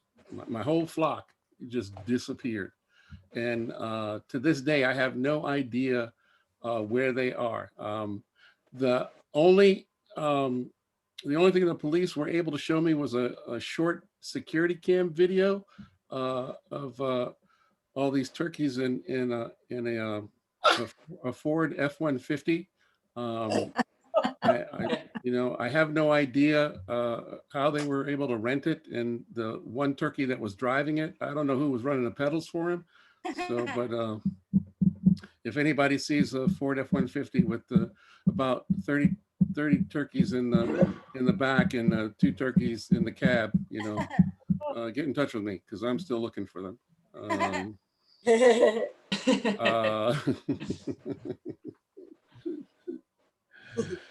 You know, one thing that you do when you're in a relationship, as long as I have been, I've been married for 30 years come November, is you and your partner develop sort of shortcuts, you know, sort of you know, what would I say, sort of your own sort of little language, you know. You have little verbal cues that you each understand, you know, whether it's talking about you know, Dagwood, my sandwich, you know, or if she's talking about Monday, Tuesday, Wednesday, Thursday, and I know she's talking about her panties, you know, because they're all labeled. But you also develop these language of love, you know, and they're divided up into different categories. You know, there's the language of love reality, you know, which is like, you know, I was thinking maybe I get a hand job tonight, you know, and then there's the language of love of fantasy, you know, like, honey, what do you think about anal? Or maybe calling your sister and having her come over, you know, and you know, if you're getting into a marriage right now, or you're just sliding into a long-term relationship, that language of fantasy, fellas, keep that one in your head. Just don't say that one out loud, because that's nothing but trouble. So I'm gonna leave you with that. I thank you guys for listening, and if you're ever in DC, don't look me up. Just you know, just drive by. Okay. Thank you. Yeah, Chip. I can hear everything. Yeah, Chip. If you find that Yeah, Chip. if you find the missing flock, you do want to look them up. Other than that, Yeah. You know, I just want to, if you can't bring them to me, just have them give me a call. I just want to make sure they're okay. You know, if they've moved on, got their own place or anything like that, I just want to know. You know, I just want to know they're okay. an amicable breakup, right? Yeah. Okay, guys, let's see here. On deck, we have got Grace Yao, and in the hole got Pratik. But coming up now, you guys, this gentleman, very funny. He's also the understudy for Jean-Luc Picard in the musical Die Hard. Put your hands together. Very funny, Tom Myers. Thank you so much. Pleasure to be here at the 420 Cannabis Comedy Fest, celebrating one of the great days, ever. By great days, I mean a cop is finally going to prison, which is excellent, because that gives all bad cops now another reason to hate April 20th. So, but yeah, April 20th, interestingly enough, is also Adolf Hitler's birthday. Mm-hmm. Now, of course, with my background, I would know that. Well, no, I studied history. Come on, what are you talking about? No, not that other thing. No. So that day will actually create a very dark cloud over what would otherwise be, for most cops, a very celebratory day. But they, of course, they took Derek Chauvin away in handcuffs. Then they let him. They had his hands behind his back, which is actually very good practice for him dealing with his cellmate. So, you said instant hot dog. Are you sure that's one of my bits? Because I don't really remember the instant hot dog. That one at the Cackle Shack out in. Love that club. Oh, the Cackle Shack. The Cackle Shack. That was like one of those old time places where you could get anything at those places. Yeah. You know, like there was one of those places you could actually get you can get a hot dog, you can purchase your gas, and you can also buy a leather jacket there as well, which it's amazing being able to buy a leather jacket at a place like the Cackle Shack, because, you know, imagine like, you know, you're in a fashion show and you're wearing a leather jacket from a place, you know, called the Cackle Shack. Like if you're at a fashion show, like what's the commentator going to say? The sunglasses are from Dolce & Gabbana, the pants are from Ralph Lauren, and the leather jacket is from the Cackle Shack. And it was free with a 10-gallon purchase and an instant hot dog. Oh, caption captain. I think a lot of people need a caption captain. I've actually never heard of that fucking thing either. So we're just gonna go ahead and riff on this one as well. So this is gonna go off the fucking rails. Why? Because we're celebrating cannabis, and that's really what this whole fucking comedy festival is all about. So, but no, but a lot of people I know, especially with whom I went to school, need captions because like they never really learned how to read. Especially these two kids in my school. They just kind of coasted their way through school. Like they really didn't, you know, study. They didn't really do all their work. They didn't really, what do you call it? I mean, they just didn't try that hard. You know what I mean? It's like they just played sports, didn't really do anything. And it turned out not to have affected their employment prospects later in life because they both died before graduation. When one of the kids that they bullied shot up their school. Okay, I got it. Laughing at Hitler, that's fine, but a school shooting, okay, whoa, hey. Really difficult to see where your fucking line here is, everybody. Oh, soup slurp syndrome. Oh my God, that was what my girlfriend and I used to call it whenever we made love. Yeah. In fact, I used to sing to her while we made love, and she was a Beatles fan, so she always used to love it whenever I orgasmed for her, and I would always sing my own really twisted version of a Beatles cover. You know, I'd be like, "Here comes my cum, da da da da." Open your, where is your tongue? I say, open wide. And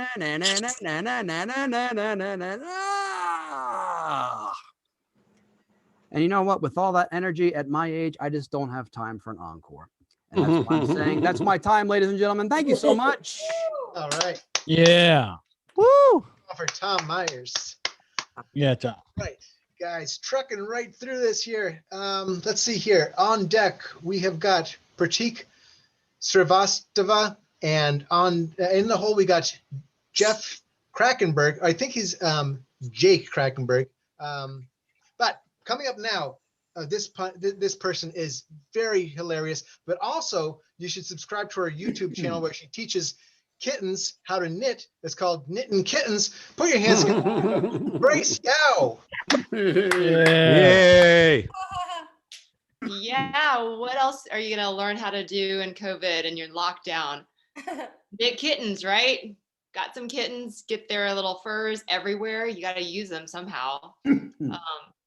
So finally, I'm able to go out on my porch. Got my first shot, waiting for my second shot, and from my porch I can see everyone. You know, the neighbors walk by, but you know, we still keep a distance.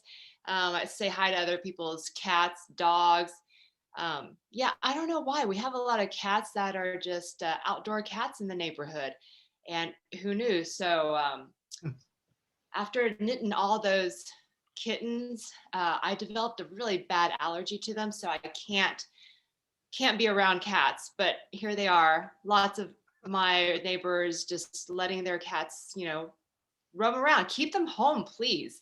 You know, there are people that are allergic to them. So what do? My porch, I had a hook at this rig, and it just hydraulically has water pressurized that it'll just, when there's a cat that comes up on my porch, it'll shoot hydraulic water at them just to keep them off. You know, my allergies get really bad. They're almost getting, you know, anaphylactic here. So there's my hydraulic porch.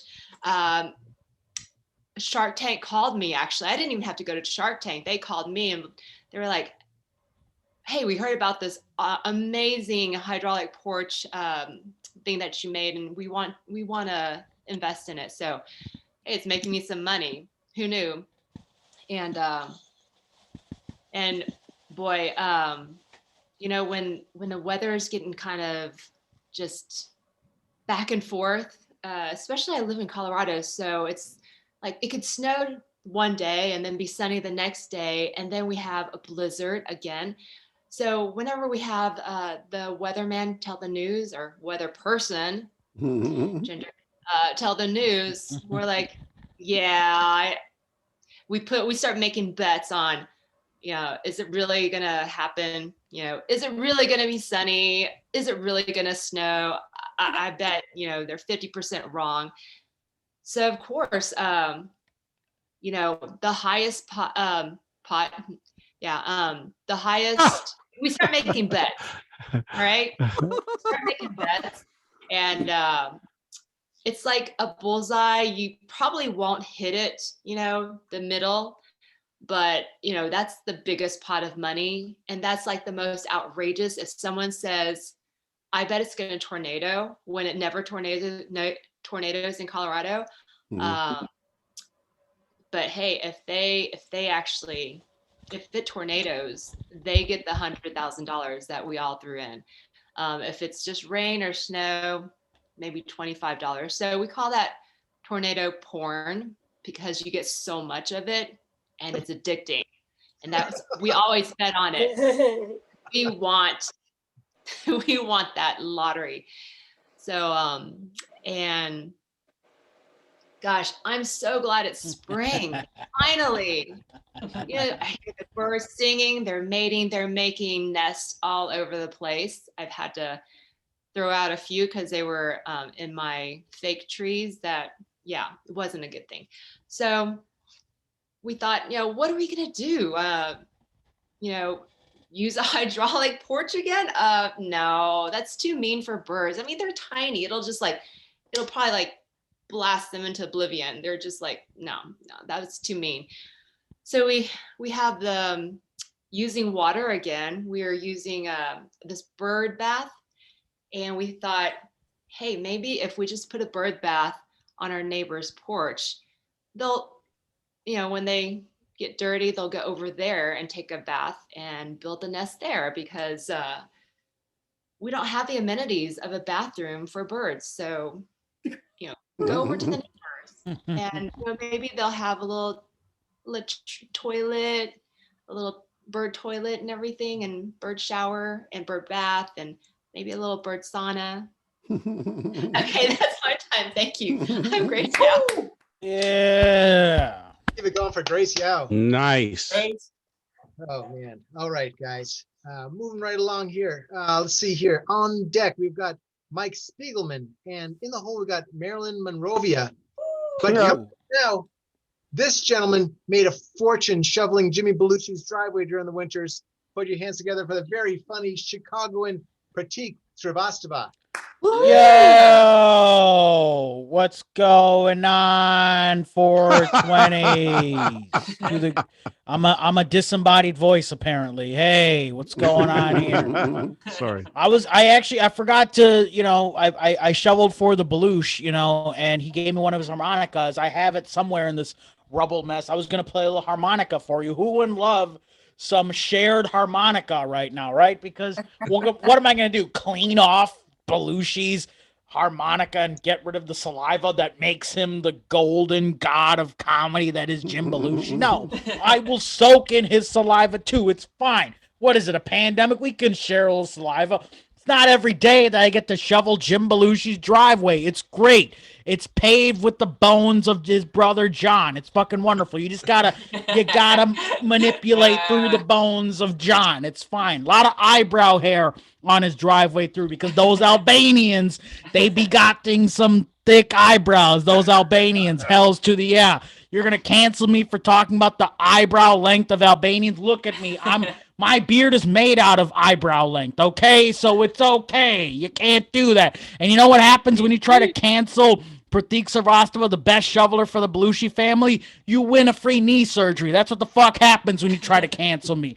You win free knee surgery, because let's be honest here. What are you going to do? Try to get knee surgery through other means? No, you can't do it. What are you going to try to do? Go on Illinois Medicaid and be like, hey, I'd like to get a free knee surgeon. Like, well, guess what? Your knee surgeon lives in Timbuktu, so you are completely out of his fucking network. Oh, can I try to get a knee surgeon in Illinois? Okay, then here's where you're going to go. You know where we're going to go to get free knee surgery in Illinois? Gary, Indiana. That is right, because you can't get it in Illinois. You got to go over to Indiana. We know about Indiana, right? It's the Chuck E. Cheese of racism. That's where you got to go. Go to Indiana to get free knee surgery, because you can't do it in Illinois, because Illinois is fucked up. I'm from the Midwest. That's why I shovel Jim Belushi's driveway. It's fucking okay. And guess what?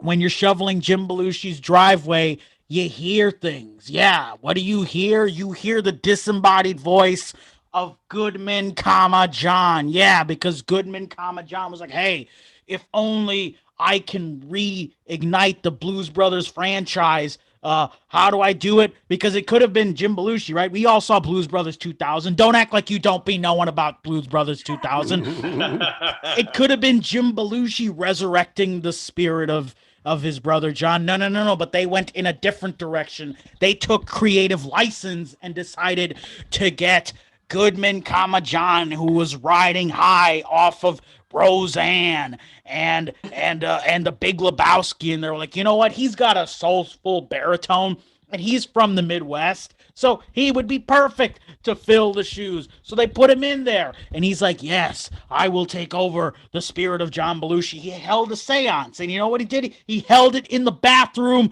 of John Belushi's house. But guess what? You know who lives in John Belushi's now? Jim Belushi. That's where I shoveled. I wasn't shoveling because it was Jim Belushi's house. I was shoveling it because it used to be John Belushi's out too. And I was like, hey, can I use the bathroom? Because I want to know, what are these bat secrets? And Jim Belushi was like, no, we have to watch K-9 again. You don't get to go in the bathroom.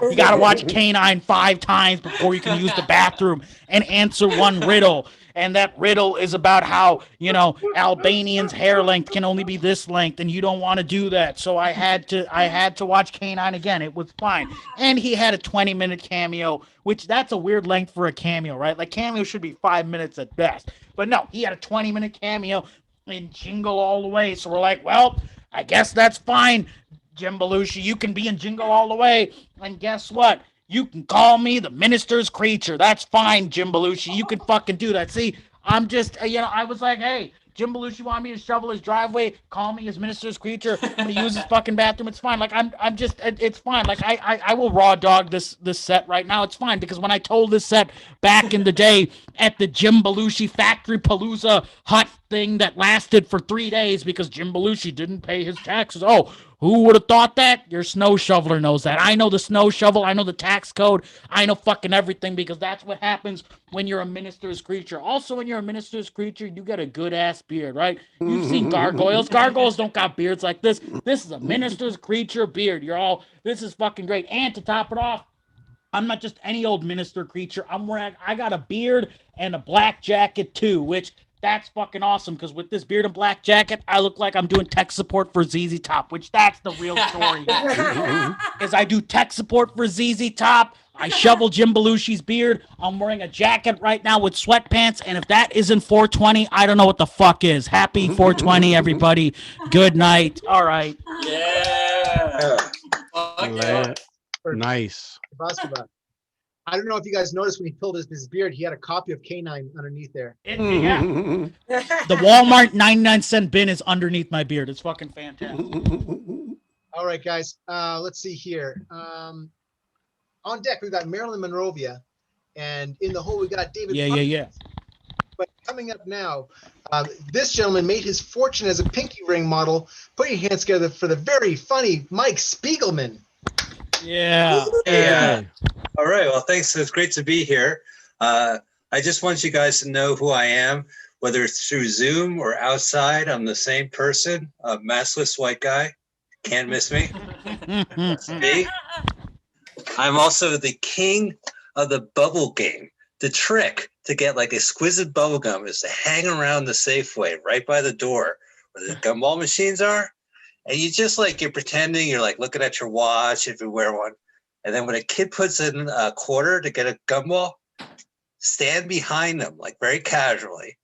And when he opens it, put your hand underneath in case an extra gumball pops out. And then you get yourself a gumball and you save yourself a quarter. So tricks like that. And then the cops come. So I would recommend going to a more adult gumball machine parlor, maybe a pachinko machine parlor, or maybe a strip club that happens to have a gumball machine. That way, when you're hanging around, it's the whole kid element is out of that, and that will truly make you king of the bubble game.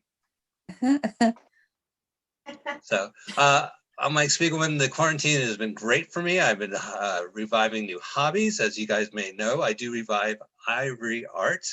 What I do is I try to find a dead elephant and I take the art and I jam it back in, right? So that way, he has his tusk again. But that's more of a dream because I can't actually afford to fly to Africa or something. And it's morally irresponsible for me during the quarantine to be I revive ivory art. I'm actually flying over to Africa to shove this ivory into the first dead elephant I see. Because again, people are not going to really fall for it. But the trick is, the chess pieces, if you think, what did they use ivory for, right? So you have the chess pieces, at least the white side. And then you have odes to piano, maybe you put a little in there. And then you have mahjong titles.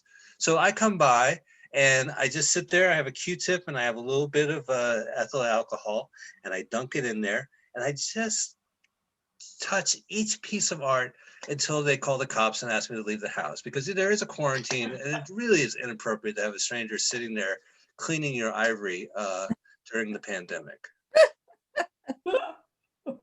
Oh, I could still talk about ivory art. I love it. So one of the nice things, well, actually, before I go, I can't take it when you ever go to like a graveyard, like in the middle of the night or during a funeral service during the day, and you see that somebody has been exhuming the bodies again. And it's not even like, I'm here from the Bay Area where when we exhume bodies, it gets pretty funky. We like to take the genitalia of the deceased. So I got sick and tired of it because every time I went to visit my family on the hill, it's just like, it's embarrassing. It's like, oh, did you see that gopher hole? And it's like, no, it's not a gopher hole. Somebody's been digging up genitalia. And they're like, oh, that poor guy. And I'm like, it's my father. So I finally figured out a way to seek revenge on crotch robbers. Am I right? Huh? Like the trick is to sleep in, like you get a tent, pitch a tent, like a real tent in the graveyard, which some people may pitch a tent anyway, but that's not the joke I'm telling. And then you wait. And when the grave robbers come and dig up your father's body and go for the genitalia, you come out of the tent and you go, shame.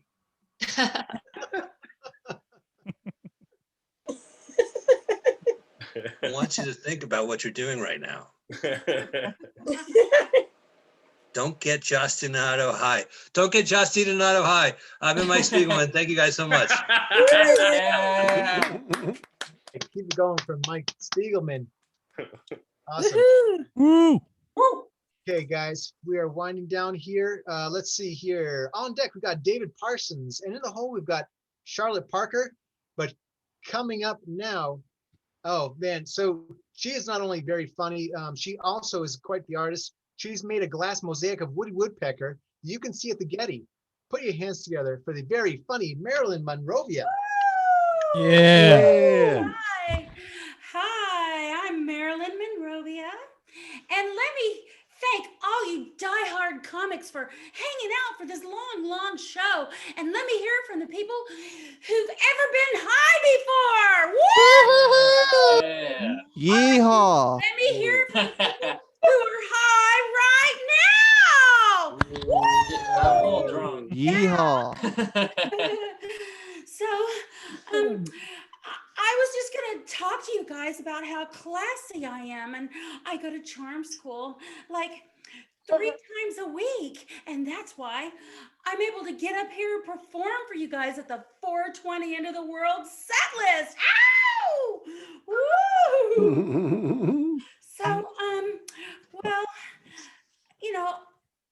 I don't know anything about rat-proof underwear, but I do know that I was doing my best to be a good volunteer, and I was over at the elementary school, and I was doing my book reading to the kindergarten class, because school's just opened back up, and everything was going great until I decided to do the puppet show, and it was like, hi, I'm your Prince Charming, baby. I don't look dead, do I? I look hot, don't I?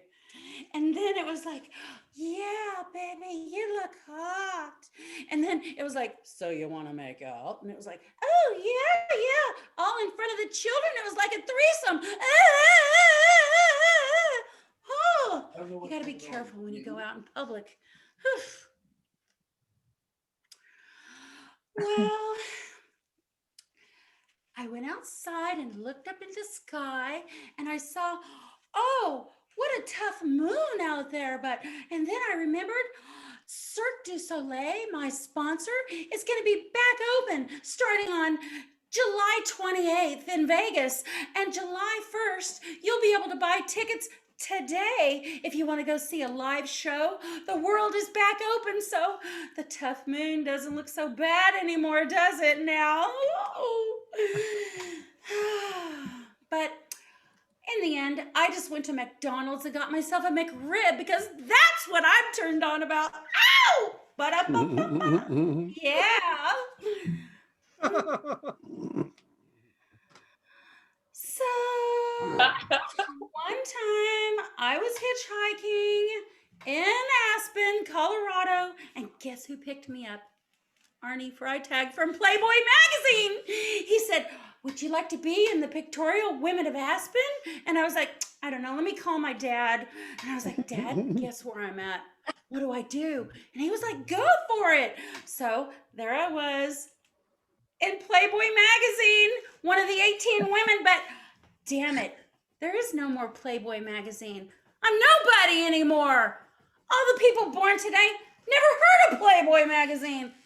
Damn, that was my only claim to fame. Now what?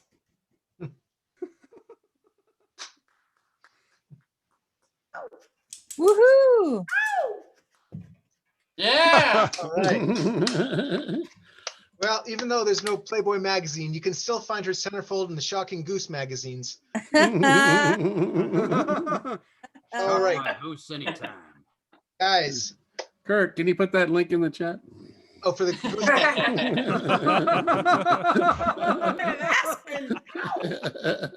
All right, guys.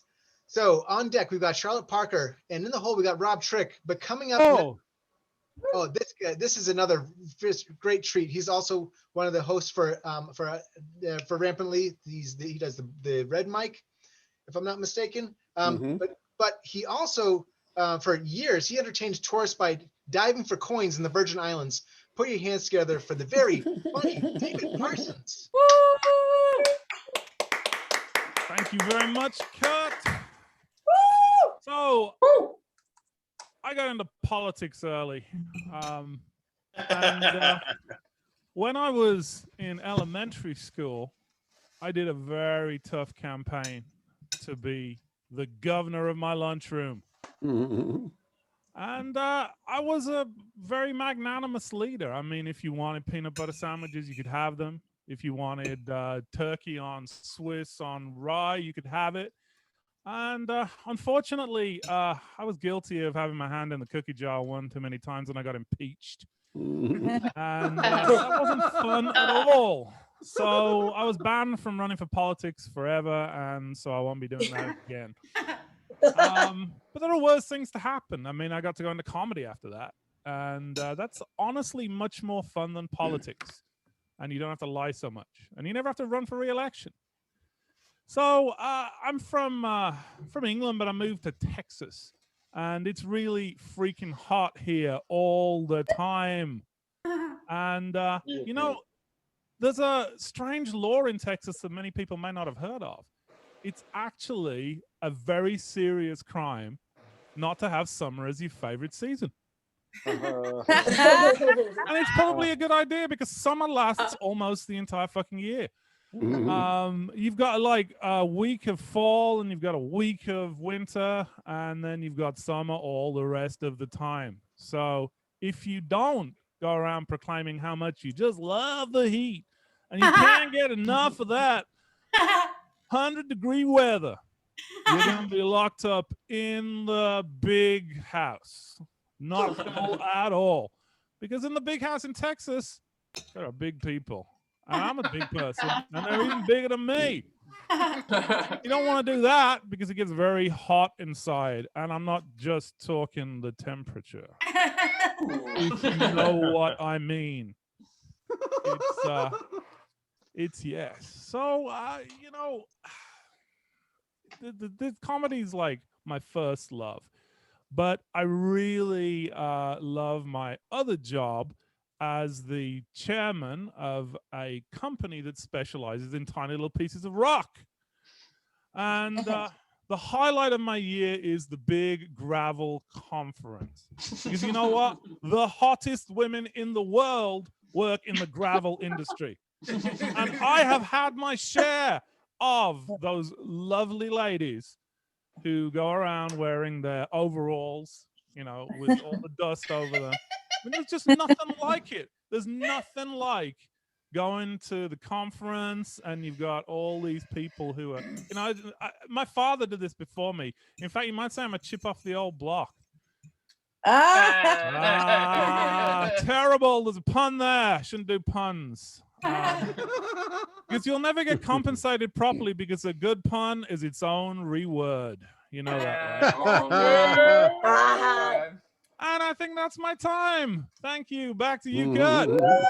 Yeah. Going for David Parsons. Awesome stuff.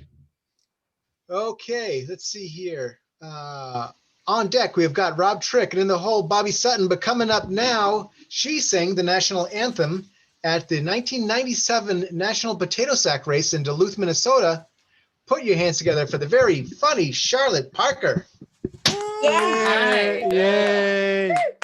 Very excited to be here. Can y'all hear me? Yes. Yeah. Awesome. Great. Okay, Spotlight. Awesome. Yeah, I had an interesting upbringing growing up. I was a bit of a savant. I learned to sing the national anthem before I learned to talk. And I got to sing that national anthem when I was only 3 years old at that stadium. And, you know, my mom had to stand there holding my hand, and I did pee my pants halfway through, but people were still impressed because I was mostly on key. That was cool. Yeah. And, you know, I only got better. I managed to, you know, soar all the way to decent singing from there, which was great.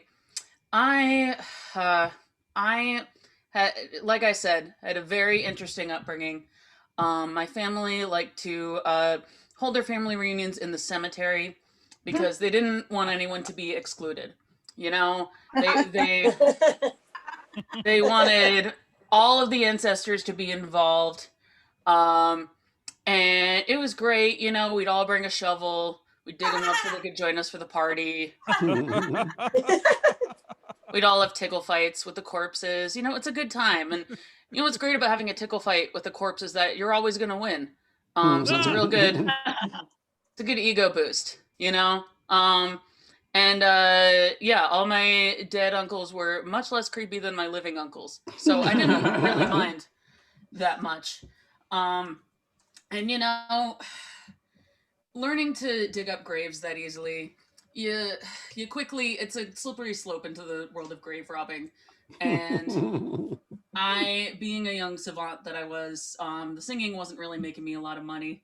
So I started, I had a little gang in middle school, it was a crew of grave robbers. I knew where all the good graves were because my family reunions were there every year. So I knew it by like the back of my hand.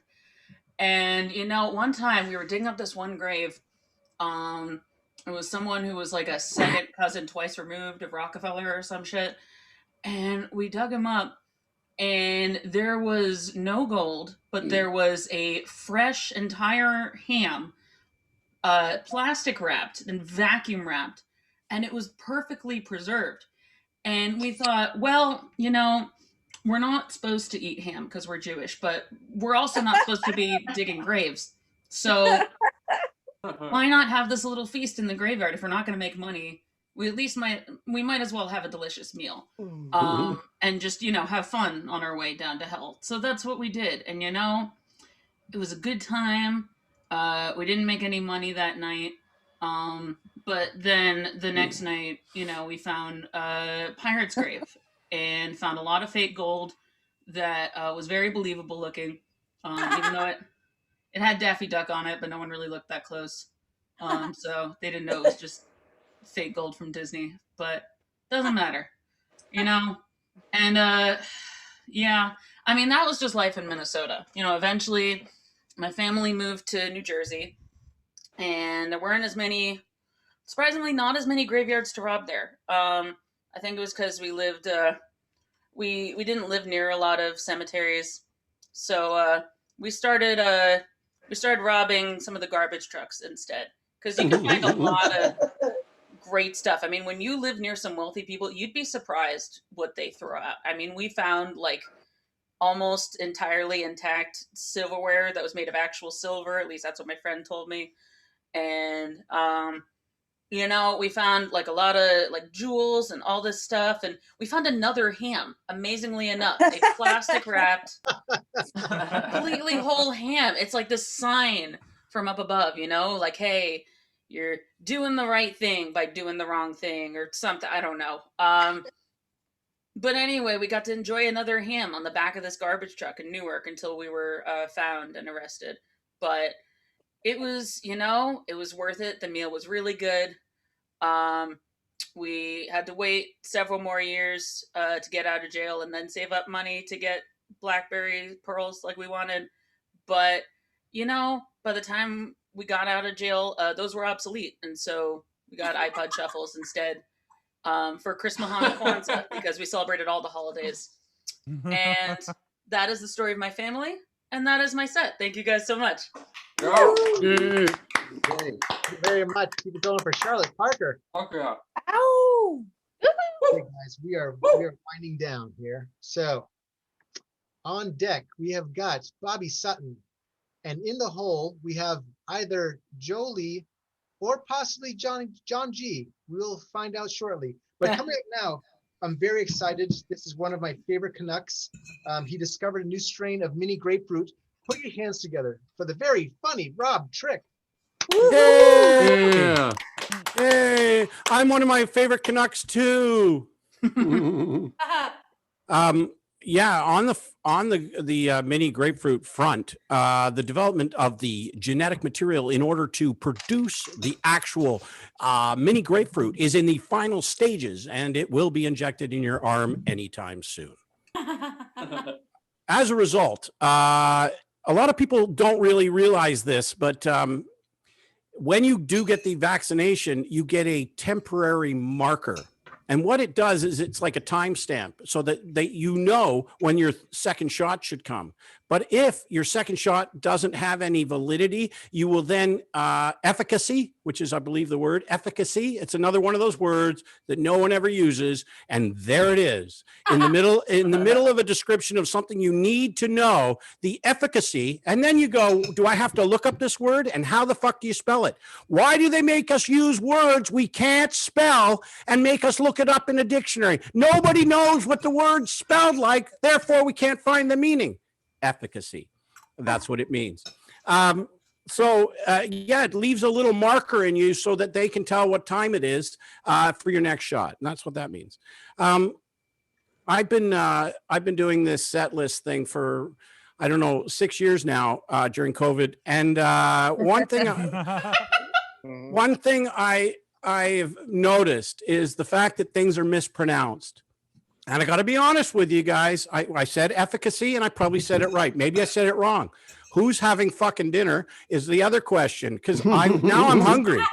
And I you know what I love to eat is a scone. Okay? Fuck you. Fuck you. I like a scone like the next guy or the next girl or the next transgender mutant. Who the fuck knows? But here's the thing. I'm Scottish as well, and we don't say scone. We put letters on things that don't get pronounced like they do in English. Like, see, in English, you say right, R-I-G-H-T. In Scotland, you say richt, a moonlicht nicht to nicht, right? And you have a scone. You can have a scone with a T. Not a scone with your fucking tea. A scone. You can have a fucking scone. Did you get the vaccine? What's its efficacy? Do you have the temporary marker? I'm just asking. Anyway, it makes me tired. That's what I'm trying to say. Oh, what happened there? I can't read the. There it is. I'm actually a Hindu, and as a result, and that's not funny. But as a Hindu, I'm a follower of Hanuman, and he is the monkey god. Yeah. But the thing is that it's a monkey god. It could be your lemur. It could be your langur. It could be your chimpanzee, which isn't really a monkey, but back then they didn't differentiate because they didn't have genetic material in which to decide who is and what is the actual, is it a monkey or an ape? No one knew. So you have the langur, you have the vervet, the green vervet, which I think, doesn't it mean the same thing? In French, vert is fucking green, but green and vervet, they just threw in that extra few letters and suddenly we don't know what it means again. Efficacy. That's what I say. And by the way, Today's monkey of the month is the baboon.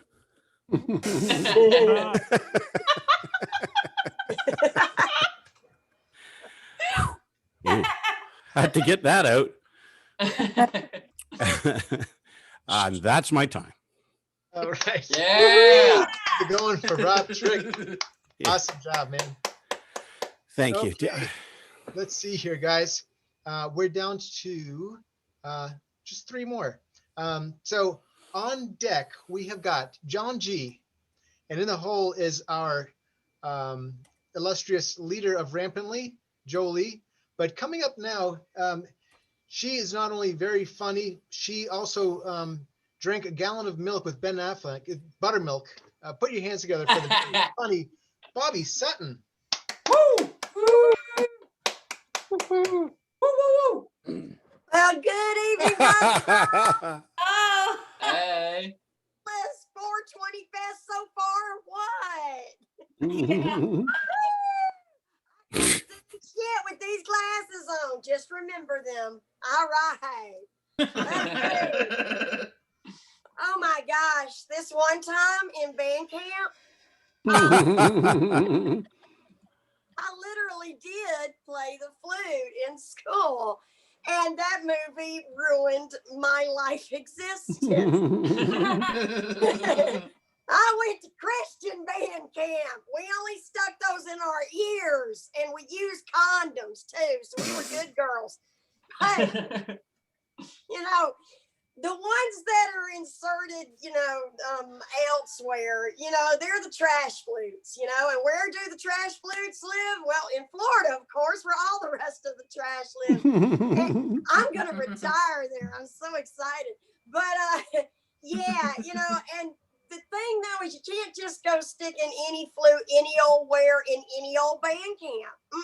You got to get licensed to do that. There's classes. And there's tests, and you got to get a volunteer to go with you down, like you do when you get your hair did, to get your cosmetology license. You got to bring down a volunteer to give you the world's worst haircut on the planet, and it's the only volunteer position worse than that is the Florida flute license volunteer, because they never come home right again. None of that grows back. It's sad. If you pass the Florida flute test, well, then you're in for a rubber farm romance, honey.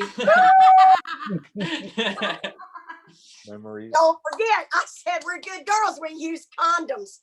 So, we're responsible with our flutes. And, when you're looking for somebody who'll try something a little different, a little creative, a little fun, you go looking for a farm boy. They're lonely. I'm just saying they're lonely. At least the ones in Alabama are, and they'll try anything twice. But yeah. So as long as, you do use a condom, and you find yourself a large enough farm, you can have yourself a rubber farm romance that'll last you at least 3 weeks. So, yeah. And then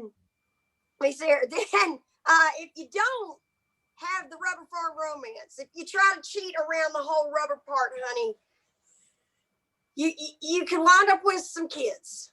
Okay, but yeah, you gotta be a little more careful. Okay, but now this is the South. Okay, it is totally okay to have disposable kids. Yes, honest, Frackin' Abe. If you want to dispose of your kid in the South, you just take him to your local fire department. Leave him right there on the doorstep and run like hell. And then just ding dong get your kid. That's what you do on any firehouse stairs, and only Catholic church steps. But they sell your kids. Give them to the firemen. They just give them away. But put your kid on the fire steps, and then you can totally have disposable kids. And that way, whether or not you pass the Florida flute, whether or not you have a rubber farm romance or a raw dog farm romance, it doesn't matter. You will wind up one way or another with disposable kids. Thank y'all so much. Thank you for getting me into this feed. I'm a tech idiot. I couldn't have done it without y'all. God bless y'all. Angels on y'all. Thank you. Yeah, Bobby. Going for Bobby Sutton. All right, guys, we are down to the last two. Okay, so on deck we've got Jolie, but coming up now, very fortunate he made time for this. Most of the time around this time of year, he's down picking coffee beans on Matt Damon's Colombian estate. But luckily he's here. Put your hands together for the very funny John G. Yeah. What's the sheep in? Hey, everybody doing? How you guys doing? I don't know how I ended up here at this 420 thing because I thought I was going through an Narc Anonymous meeting or an Alcoholics Anonymous meeting. And if there's anything such as a Zoom high, I think I got it. I was like so high from the cookies that the other girl was eating before, I actually started counting the sheep index. If you know what the sheep index is, the sheep index is trying to keep your eyes open long enough to figure out if the high was worth it. That's what it is. So you count one sheep and take another bong hit. You take another sheep and then you take another hit from the pipe over there. It's just, you just got to keep going with it. And if you're anything lucky, you might get the 10 sheep before you pass the hell out. You know, I swear to God. I don't know how long you guys have been doing drugs, but I've been doing drugs since I was 10 years old. That's right. I had my first drug and sex experience when I was 10 years old. And to tell you the truth, it was with my sister-in-law. That's right, my sister-in-law. She and my brother were tripping and smoking, and they were high as hell. And she took off her clothes. He got pissed off at her, and he threw the paint can at her. He was counting the sheep index, and he only made it to 5. He passed out. And at that time, I was like, so young, I got hard and then I got off that quick before I even had a chance to go to my sister-in-law. Anyway, at that point, she was screaming and she was what does that say? Quit stealing screams. Yeah, sorry, man, I had to read that. Like, this is my first time doing the set list thing. Anyway, so she was stealing all the screams in the room because she was naked and, her little brother-in-law was like, getting off on her doing it and everything. So then I went over to the Meadowlands and I decided I would watch her Ozzy Osbourne concert, and I was tripping and high, and he was biting chickens off the head. And, at that point, like, everybody was screaming, and like everybody was stealing his thunder, man. They were stealing his screams. They were stealing his chants. What are you guys doing to steal screams? You guys are in here making jokes and laughing and screaming at each other. And I don't know. I think I'm just so high from the Zoom show. I don't know what to do next. I don't have any idea what to do. This was kind of fun, even though it's like 1 o'clock in the morning for me. And, I think I'm going to go home, keep tripping, keep smoking, and I'm going to do my wash. You guys do your wash in the middle of the night? Like, I put my shit in the laundry and then I like do that. And then when the buzzer goes off, I make sure that the buzzer's fucking loud because I'm sleeping at this point. I do the buzzer loud and then put the shit in the dryer and then the dryer goes off. So I have a laundry concert all night long while I'm trying to sleep. That's what it is, a laundry concert. Thanks for letting me pop in for a minute. I had fun. Anyway, This is a cool show. Your sets have all been awesome. The festival's awesome. Thanks a lot, Jolie, for having us part of this, man. Hell yeah. Good night. Going for John G. Man, oh man. Yeah, and he makes a great point. We're so happy that you guys are able to recall all your best jokes like this. It's just Hi, Jill. Hi, Shauna. Marilyn. All right, guys. Now it's time for our headliner. She is the mastermind behind this whole festival. She's an artist. She's a comedian. She's also the head curator of the Finger Painting Museum in Panama. Put your hands together for the very funny Jolie. Yay! Thank you. All right, guys, you're gonna have to stop blowing up my DMs right now. Thanks for joining me at my kitchen table, everybody. Man, you know, the zoo's closed down this year. A lot of things happened that made vegans happy and that made eco-conscious people very happy. We reduced our carbon footprint. Sexual harassment went down. But what we do not hear because of that, like our algorithm just tells us about things that are similar to us. And guys, I need to tell you about something that's really terrible that that has been a counter effect of all the aforementioned COVID issues I've discussed, and that is that there are now indoor wolves. In fact, there are. They're all over. Actually, they're not all over anywhere, and that's for the best. Right, it's true. You know, like, come to think of it, the reason that there are so many indoor wolves is because of how apropos indoor wolves are. And this is just disruptive marketing because I'm here to sell you indoor wolves. That's right, indoor wolves. Indoor wolves were outdoor wolves. Like, before indoor wolves, you can't have indoor wolves without outdoor wolves. If you don't remember, we used to call them wolves. In fact, back when wolves still roamed wild, before we put them in zoos and began killing them off by displacing them of their natural habitats, we actually used to follow packs of wolves by drone and observe their social organization. And unfortunately, there was actually a lot we learned when we humans were reflecting on ourselves, looking at the wolves, and how they worked together as a group, and how they protected their elders, and how you know, they were nomadic, and they followed their impulse. Many things that we've lost as humans. So what we did was we colonized the wolves. We separated them all. I just wanted you to know, you probably haven't heard this. But yeah, and so now there are no more outdoor wolves. Now wolves just sit on the couch and watch the TV. With us, and thank you to the Wolf Lobby that is writing me the check for my appearance here today. So if you've never gone to the Bermuda Triangle, now is the time.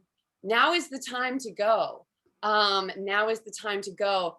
In fact, there was a terrible cruise ship accident just off the coast of the Bermuda Triangle. But we were far enough into COVID, you know, that it did, like I said before, the news doesn't give you the whole picture, folks. We did not hear about it on the news. But there was a major bachelorette party that was stranded there. And as the polls are reversing, we do know this to be true. Yes. Again, something that we can't get this on the mainstream news, and that's why we're here. But the Bermuda Triangle is safe, and if you go there now, you can find your own ocean wife. They're all there. They're waiting. Thankfully, like I said, this was a bachelorette party that got stranded in the Bermuda Triangle, and thankfully they had brought along enough novelty koozies that they've been able to remain afloat, and they are ready for cuffing season, ladies and gentlemen. And finally, it's my pleasure to make the announcement that I'm actually leaving my position with the platform that I built. Actually, when I click the end meeting button, you will all be flushed back down the toilet, and you'll be reborn. And it's for the best. But guys, the reason that I am stepping away from my post is because I have just made a wonderful new partnership, actually with a hologram that I met in Tokyo. It's a hologram of Shrek, but they say that because Shrek only exists in video form, it actually is Shrek. And you know, and as you know, if you watch Shrek does not have a belly button. So all I'm saying is I'm pretty sure. And this is great because, like, we've always talked about collectivism here, and I want you all to know that when this goes well with Shrek, if we can get him so we're gonna try to get him to tattoo some logos. Okay. Anyway, I'm kind of derailing. You guys know me. You know how I roll. We've got our separate agenda here. But the first thing we're gonna do, because it just happens to be in style with people that are his class of celebrity these days. We're gonna make Shrek a masterclass, everyone. So put up for yourselves. So you're gonna see him here in the month of May. We're gonna bring him on, and he's gonna run a mic for us. Thank you, Kurt, for giving me this platform to share that exciting news. That's awesome. There we go. Yeah. Yes. We're really looking forward to that Shrek Masterclass, Mike. Yeah, I think it's called Under the Bridge, right? Isn't that what it is? I think so. Yeah, the Red Hot Chili Peppers will be there. I'm more thrilled about the idea of the ocean wife because that means the women already come wet. I don't have to do that for them now. Oh. Well, yeah, and what's fascinating about that is it's a bachelorette party of all bachelorettes. None of them are married. That's awesome. Usually some of them are married, but I guess in this case they were all single. That's fabulous. Well, not As married someone who's yet. performed for bachelorette parties, I'm actually in favor of drowning them. So, you know. I think NBC is going to be picking that up. The Bachelorette Ocean Wives. That's what Bill Cosby said when he gets out of The prison. life vest. Yeah. So. I'm pretty sure the Shrek Masterclass is actually called "Get Out of My Swamp and Into Your Soul." It's very deep. Sneak peek. The I'm last a wet bachelorette. Get me out of here. The last chapter is there's no happy endings for ogres. Is the last chapter. I'm really looking forward to it. Anyways, you guys, thank you so much for coming and sticking around. This was a long one. Thank you, Kurt. So long. That's what she said. Yeah. Thank you, Yeah. Kurt. Thank you guys so much. Yeah, for doing this Kurt, event. thanks, This is so fun, man. Thank you, Kurt. Virtue signaling. Virtue signaling. Thank you, Nick. Nick, thank you guys. Thank you, Thank you, Jolly. Kurt. Thank you, Thank Richard.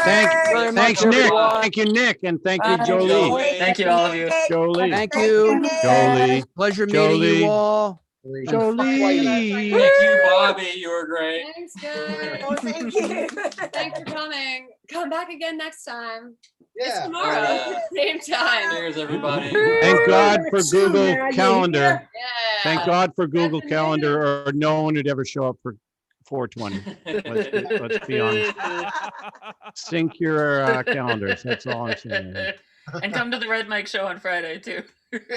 Yep. I bought a ticket, by the way, Jolie. I bought a ticket. So can I go to other shows? Is that the deal? Yeah, sure. Yeah, let me just queue up some stuff so I can tell you guys about what's going on if you want to stick around. This is the head of Richard Chasler. Nice. Tomorrow, Hi, the Richard head of Splitting Head. Chasler. And guys, we also have Richard Chasler's body. We got his body What? too. Can we give it? The whole thing. Yeah. Jolie, is it really him or is it a hologram? My agent had a very hard bargain. It's a buddy hologram. Yeah. It's so unfortunate when you have to reattach the head because you just cryogenically froze it, but we got it. So anyway, he'll be hosting Splitsville tomorrow with John Fugelsang, Carol Montgomery, Geechee Guy. It's co-hosted with Gabe Abelson, who was early on here in the set list. He was Letterman's head monologue writer for 10 years. He's fun and cool. Charlotte was talking about the Red Mike show. She's going to be hosting that with David Parsons. That's going to be on Friday. Friday at 8 p.m. Pacific. Cool. Yeah. But yeah, let me answer the question. Yeah, you can get passes. What am I saying? Here's what you need to know. You can get a free ticket to any show with the code COMIC, COMIC, all caps. That's all you really need to know. I'll tell you guys because you stay here till the end, okay? If you got a pass, you get all these extra perks and they're in the app, but you have to go into the app to get them. So you have to open the Spaces by Wix app, and then you can actually make yourself an icon that has a little rampantly, it's like a little hummingbird on a black background. You can make it an app button that you use. And when you go in, if you got a 5-day pass or like a spring thing, you can click right in right there. It says go to show and you click it, but you have to finish each day I learned this is the first time we're doing this. If you didn't finish yesterday's show and say like completed Tuesday, it won't show you in. So we'll figure that out for next time. Because we run marathons every 3 months. Okay. What was that link again? Which one? Spaces Wix thingy Oh, thingy. so it's the Spaces by Wix app, the web address. So you can go to the web address just to download it. It's I'll put it right here. It's bit.ly/rampantly app. https bit.ly/rampantly app. And it's also a button you can click on the pop-up meme. So you guys know you're getting your pop-up meme thingies and you can share them on social media. You can go to the backstage to get that. Green Mic is going to be tomorrow's main event show, as Setlist was tonight, and the Blue Mic was last night. But Green Mic is hosted by Mark Price, who is Skippy from Family Ties. Yeah, I still have David and Charlotte up, so they're pretending to listen intently, but they've already memorized all this, guys, because they're leaders. They've been listening to us talk about it for 3 weeks. Oh, guys, and we pulled this one off in 3 weeks for the record, about 3 weeks. Which is the record. Imagine we had funding and 3 months, like really seriously. Yeah, we had none of that and none of that. Yeah. Anyway, so Green Mic is Mark Price, Skippy from Family Ties, and Christine Knowlton. That's tomorrow's main event show. Chalk Talk is going to be tomorrow's early show. Will you move so we can see this? It's going to have Liz Glazer, who just won the Boston Comedy Festival, and Corey Michaelis, who has a dry bar special, and it's got a bunch of other people on it that you know and love. Then the Big D is on Friday. That's going to be a showcase show at 5:15 Pacific, 8 p.m. or 8:15 Eastern. But guys, you can come at 5 and stay the whole 5 hours. Just come. Just come to all the rooms. And if you know someone who has a show who is running it this week and they aren't doing this cool thing where we share space so we can all become a fun community and love each other, you should just tell them to contact us, and we'll just make them a room. But we have to know by 4:45 Pacific if they're going to be coming. But seriously, we'll make shows. We'll make rooms for anyone. Invite everyone you want. And this is really fun. Thanks for everything. And yeah, keep doing what you do, guys. You're very inspiring. Yeah. Oh yeah, Joey. Thank you. Thank you, Joey. Thanks, guys. Thank you. Thanks, everybody. Yay. Bye, everybody. Cool. Bye. Time. Angels on y'all. Hey. There you go. What was that?